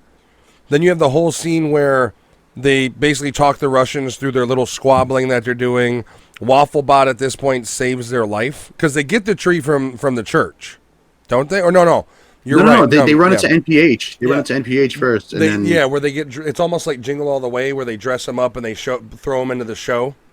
Mm-hmm. They're two little soldiers. So, who wants to go over the only and greatest Neil Patrick Harris scene in the movie? I think Lewis said he had some problems about that, or he had some thoughts on that. You want to go through it, or do you want me to, Lewis? Oh, you can go through it. I found one of the bits super fucking awkward though. Yeah. Okay, so is it the massage scene? Yeah. Yeah. Okay. Yeah, we're on the same page. So they get thrown into the musical that NPH is part of. They're in the background as the Nutcrackers, and they're dancing, and they see these beautiful trees, and they get out of it, and they hide in Neil Patrick Harris's dressing room, and him and his real life husband. You got to give credit to the real life husband too, because basically the whole premise is they're not really gay, and they've just been playing this angle up for the publicity. And they have this little breakdown where he tells him to, he kisses him, and he's like, "I told you to kiss me, not be gay as shit." Like he's, Neil Patrick Harris is raw in this scene, and then so his husband leaves, and he invites the one dancer to his room to go over, and he's like, there's only one thing that'll help you. And she's like, what? And she's like, these hands give you a massage. And he's like, you should just take off your sweater. And she's like, well, I don't really have anything on. And she's got lingerie on underneath. And he's like, it doesn't matter, just girls. And he's really a good actor because the facial expressions where he goes from like just girls to sex-like driven Neil Patrick Harris. And so he's massaging her. And this is the part that Lewis is talking about, because he's literally with one hand massaging her and the other hand jerking off behind her. And he literally tells her, like, I'm going to I'll get you some lotion here in about 15 seconds. And yeah. So they have that little interaction, and she's like, oh my God, I thought you were gay. And my favorite line from him, yeah, gay for that pussy. And she slaps him, and she runs out, and he sits down, and he goes, Kumar, Morty. And then it falls. He knew they were there the entire fucking time. Yeah. It's even creepier about the whole thing. The one thing too is David Burke is also his drug dealer. Yeah. So he pulled out a. Oh yeah. Yeah. How bad you want this crack? I want it so bad. And you see him going through. He's like, so bad. He's like going through his own little thing. He is a good actor. I think if he did things other than comedy, he'd be a great fucking actor. I mean, he's done a lot of Broadway and stuff like that too. So he's that's the one thing I don't know why they don't kind of exploit on How I Met Your Mother. Is you never really hear him sing. Like he's got a great voice, but like I don't know why they never do like a story. I'm sure they had some kind of episode where they did singing. I'm in season 6, and I haven't seen a Barney's Got a Great Voice episode or anything like that. I'm in season 6. There is a couple episodes coming up, but Neil Patrick Harris also had a role in Gone Girl, which his like serious acting in that movie was pretty damn spot on. I've never seen that movie. Neither have I. It's a good movie. It's not amazing, but yeah, he plays a like serious, like he's not a womanizer. Like he's obsessed with this girl. Like it's really creepy. But I do think he is a really good actor, and it would be cool to see him in like more serious roles. Because, like you said, he can play like a dark personality person real good. Yeah, I like him. He's not in a whole lot that I've watched prior. So for me, like I started watching How I Met Your Mother, and I started really liking him. And then you do see where, like I said, his facial expressions alone in Harold and Kumar are awesome because he goes from like nice guy Neil Patrick Harris to sex depraved crack addict just by his facial expressions like that. And, I give him credit where credit's due. He's a really good actor. So this scene leads to the next scene where they're carrying the tree. They've got the waffle bot because Neil Patrick Harris has one and he hates it and he's abusing it. So this creepy. I want him run over so there's this commercial in the middle of the movie for the waffle bot. And it's like, are you tired of this? And the little girl pours syrup all over her hand, but it's like boiling, melty, like hot. Yeah, like syrup. Instantly scars her. And so the waffle bot is this. Her little brother's trying to get the waffle out of the toaster while it was down, shocks himself. So he drops himself. And the waffle bot is really like, there's a scene in the commercial where the waffle bot's like, I love you. And the kid's face is like, what the fuck did that thing just say? Like he's got like a what face like on it. And then it does it in the movie, like after Kumar takes it in and it's following them. And it does the whole like, I love you, Kumar. And it's got that creepy like drag on his R. So they get, at this point, they get into a little bit of a pissing match with each other. And right as that's about to climax, the Russians catch up to them, and they wake up tied to a pole, basically down to their skivvies, with the Russians pouring gasoline. And they're face to face on the pole. Yeah. And basically the Russians have a squabble between the two of them. They coach them through it, repair the relationship, and the Russians are still like, yes, we have to kill you. Yeah, and Kumar could have been a therapist or some kind of shit like that, or even kind of like those guys that talk people off the ledges. Yeah, well, like, and then Kumar's like, hey, how about we, let's have a beer, huh, guys? And they're like, yeah, a beer does sound good, but it's them two they're talking about. Like, there's like, no, we're still going to kill you. Go. So then the waffle bot comes through and saves the day with its ultra heated syrup and its Who Framed Roger Rabbit-esque basket that it hits him with. Mm-hmm. Like it's the waffle iron. Yeah, it's actually the waffle iron that comes out. Yeah, it's a little goofy, but it's fantasy once again. And it was meant for the 3D because that whole scene. Yeah, and the shooting when it shoots the syrup on the ropes, and it's supposed to be like the waffle bot's dick is shooting. So many dick references in this movie. I mean, so many dicks you see, including Harold's when it gets stuck to the pole. Yeah, that I was gonna say it's just about to come up right now. Yeah.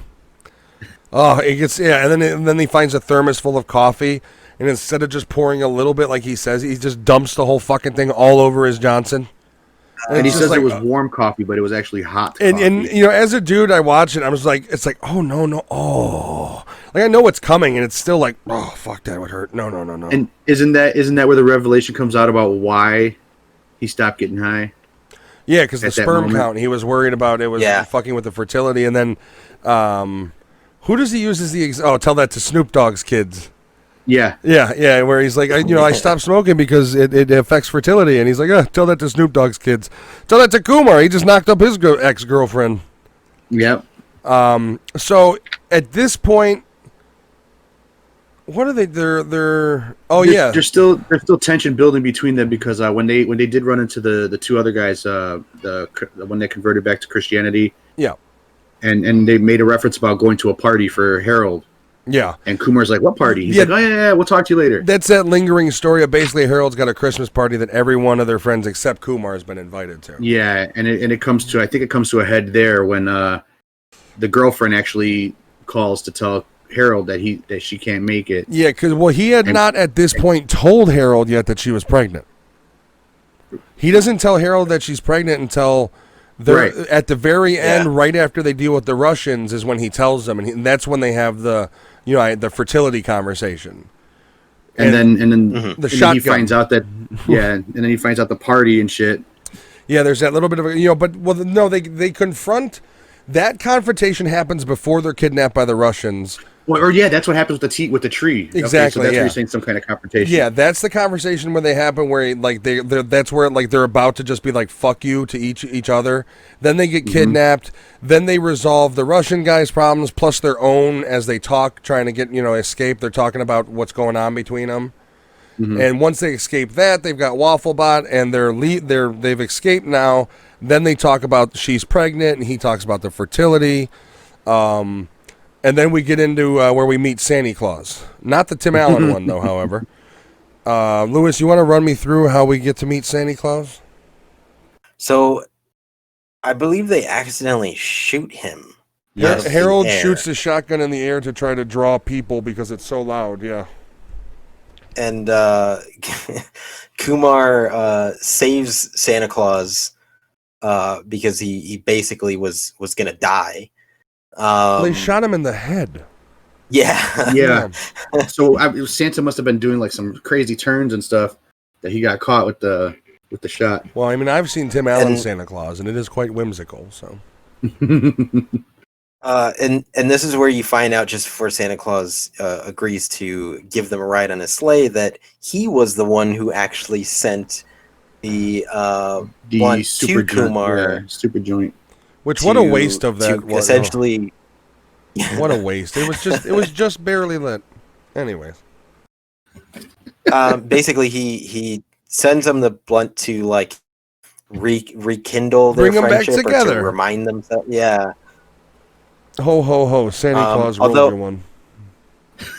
they do ask Santa Claus if he has a tree that they can give them as a gift. He does tell them no. Yeah. Unfortunately, but they get a ride back home. Yeah. And then there's go on, sorry. Did anybody notice that Santa Claus was the jump to conclusions guy from Office Space? Yep. No shit. He's also the guy from he's Deuce Bigelow's father who cleans the toilets in the restaurant. Yeah. Holy shit. I didn't realize that. Yep. Jump to conclusions. So he goes to drop him off. He drops off Harold first, and there's this running joke about he says something about like jerking off into a sock. And baby powder, a sock full of baby powder. And Santa Claus is like, "There's nothing wrong with that. I do it too." And Kumar's got this like, "Oh, what the fuck?" like look on his face.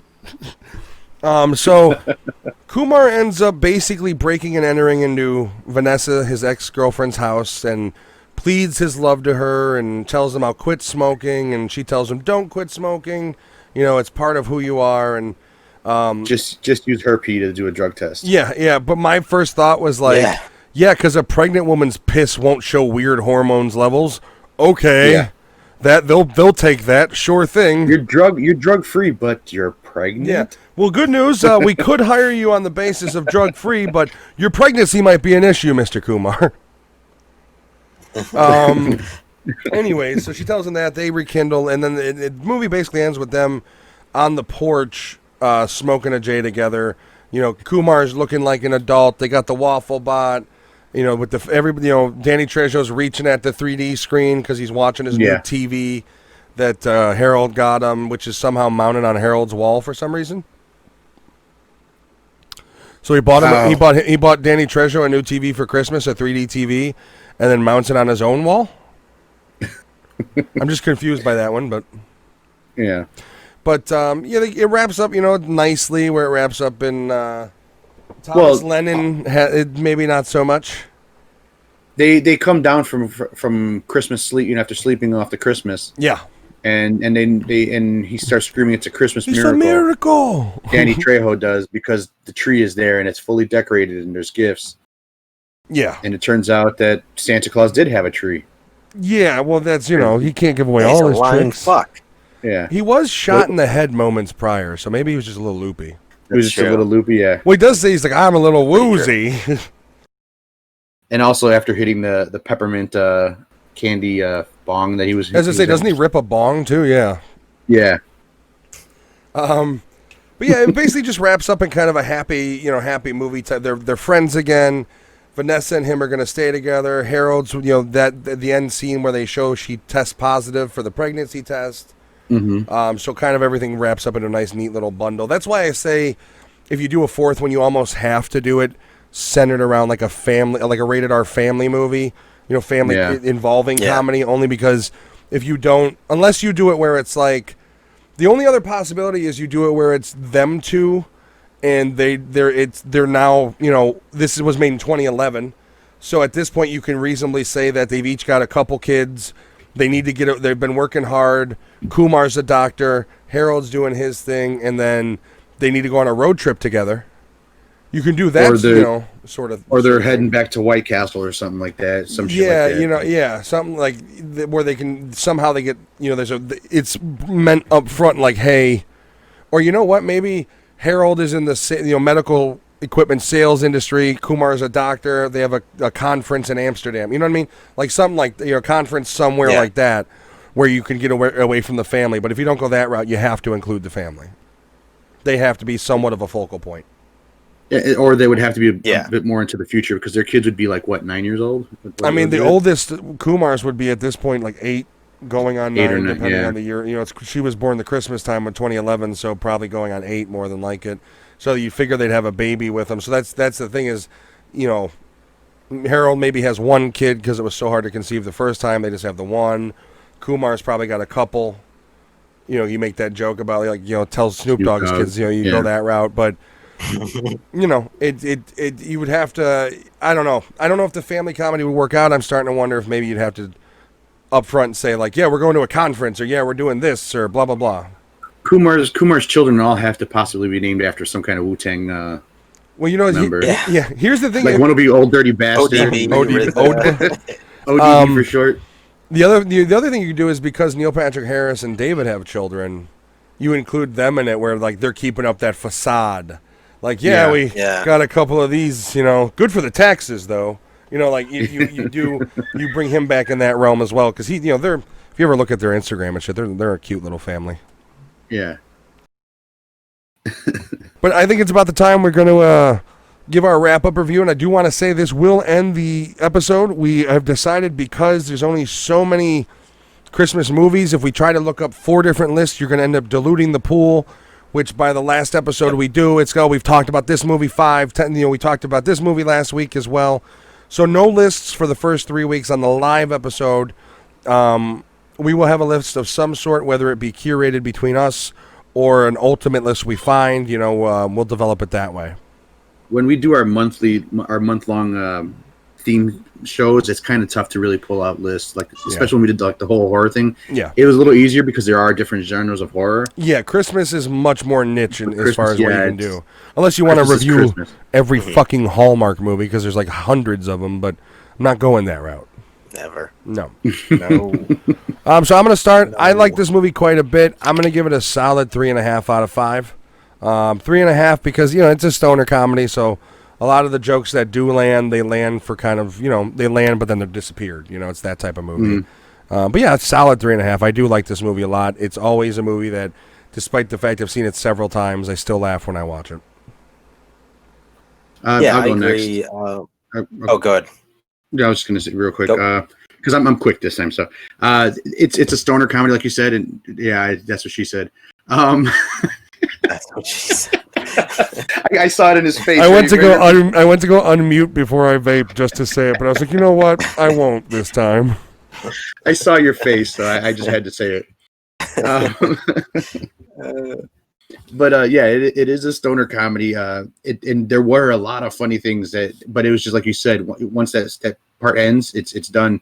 The only thing that kept me into it was like the the father daughter thing, how they kept going back to that. That's the only one that was like kind of like a long running joke throughout the thing. Well, we didn't tell people how that ended. That ends up basically where they're at the party too, but they are completely strung out. Like the kids got like the glow sticks and the rave clothes, and Lennon's just like he's gonna have a fucking heart attack at any moment because they have so much ecstasy. Those dinner mints. The dinner mints, idiot. But I'm gonna go with three hot dogs on this.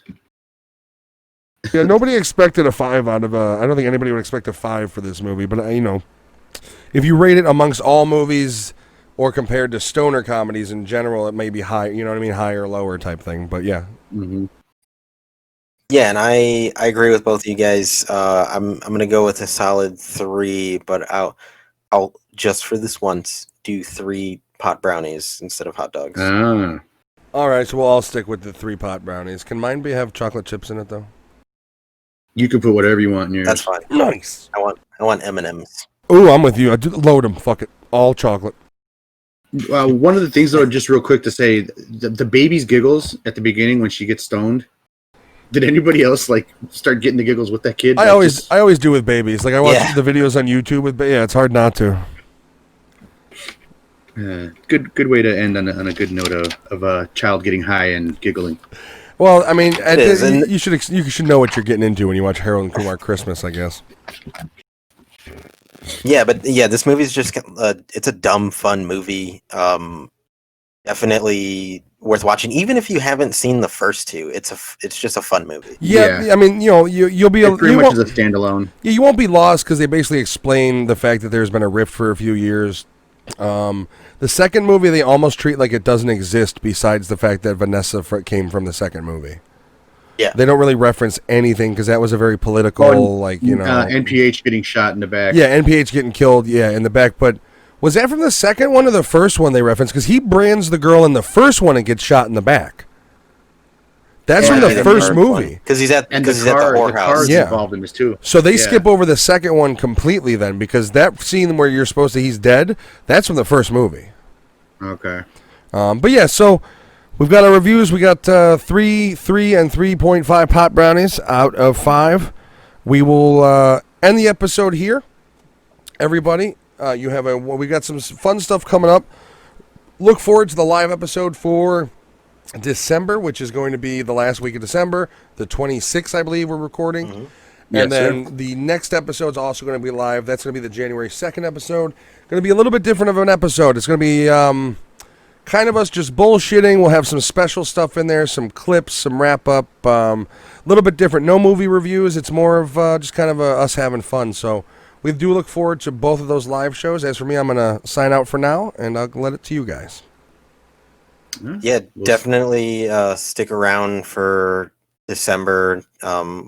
Like I said, it's even though it's themed, like we're reviewing all movies that we love, whereas normally we try to do just odds and ends that we might have cool banter for, but literally every movie we're doing this month is just like stuff that we like, feel good movies that we watch. Right.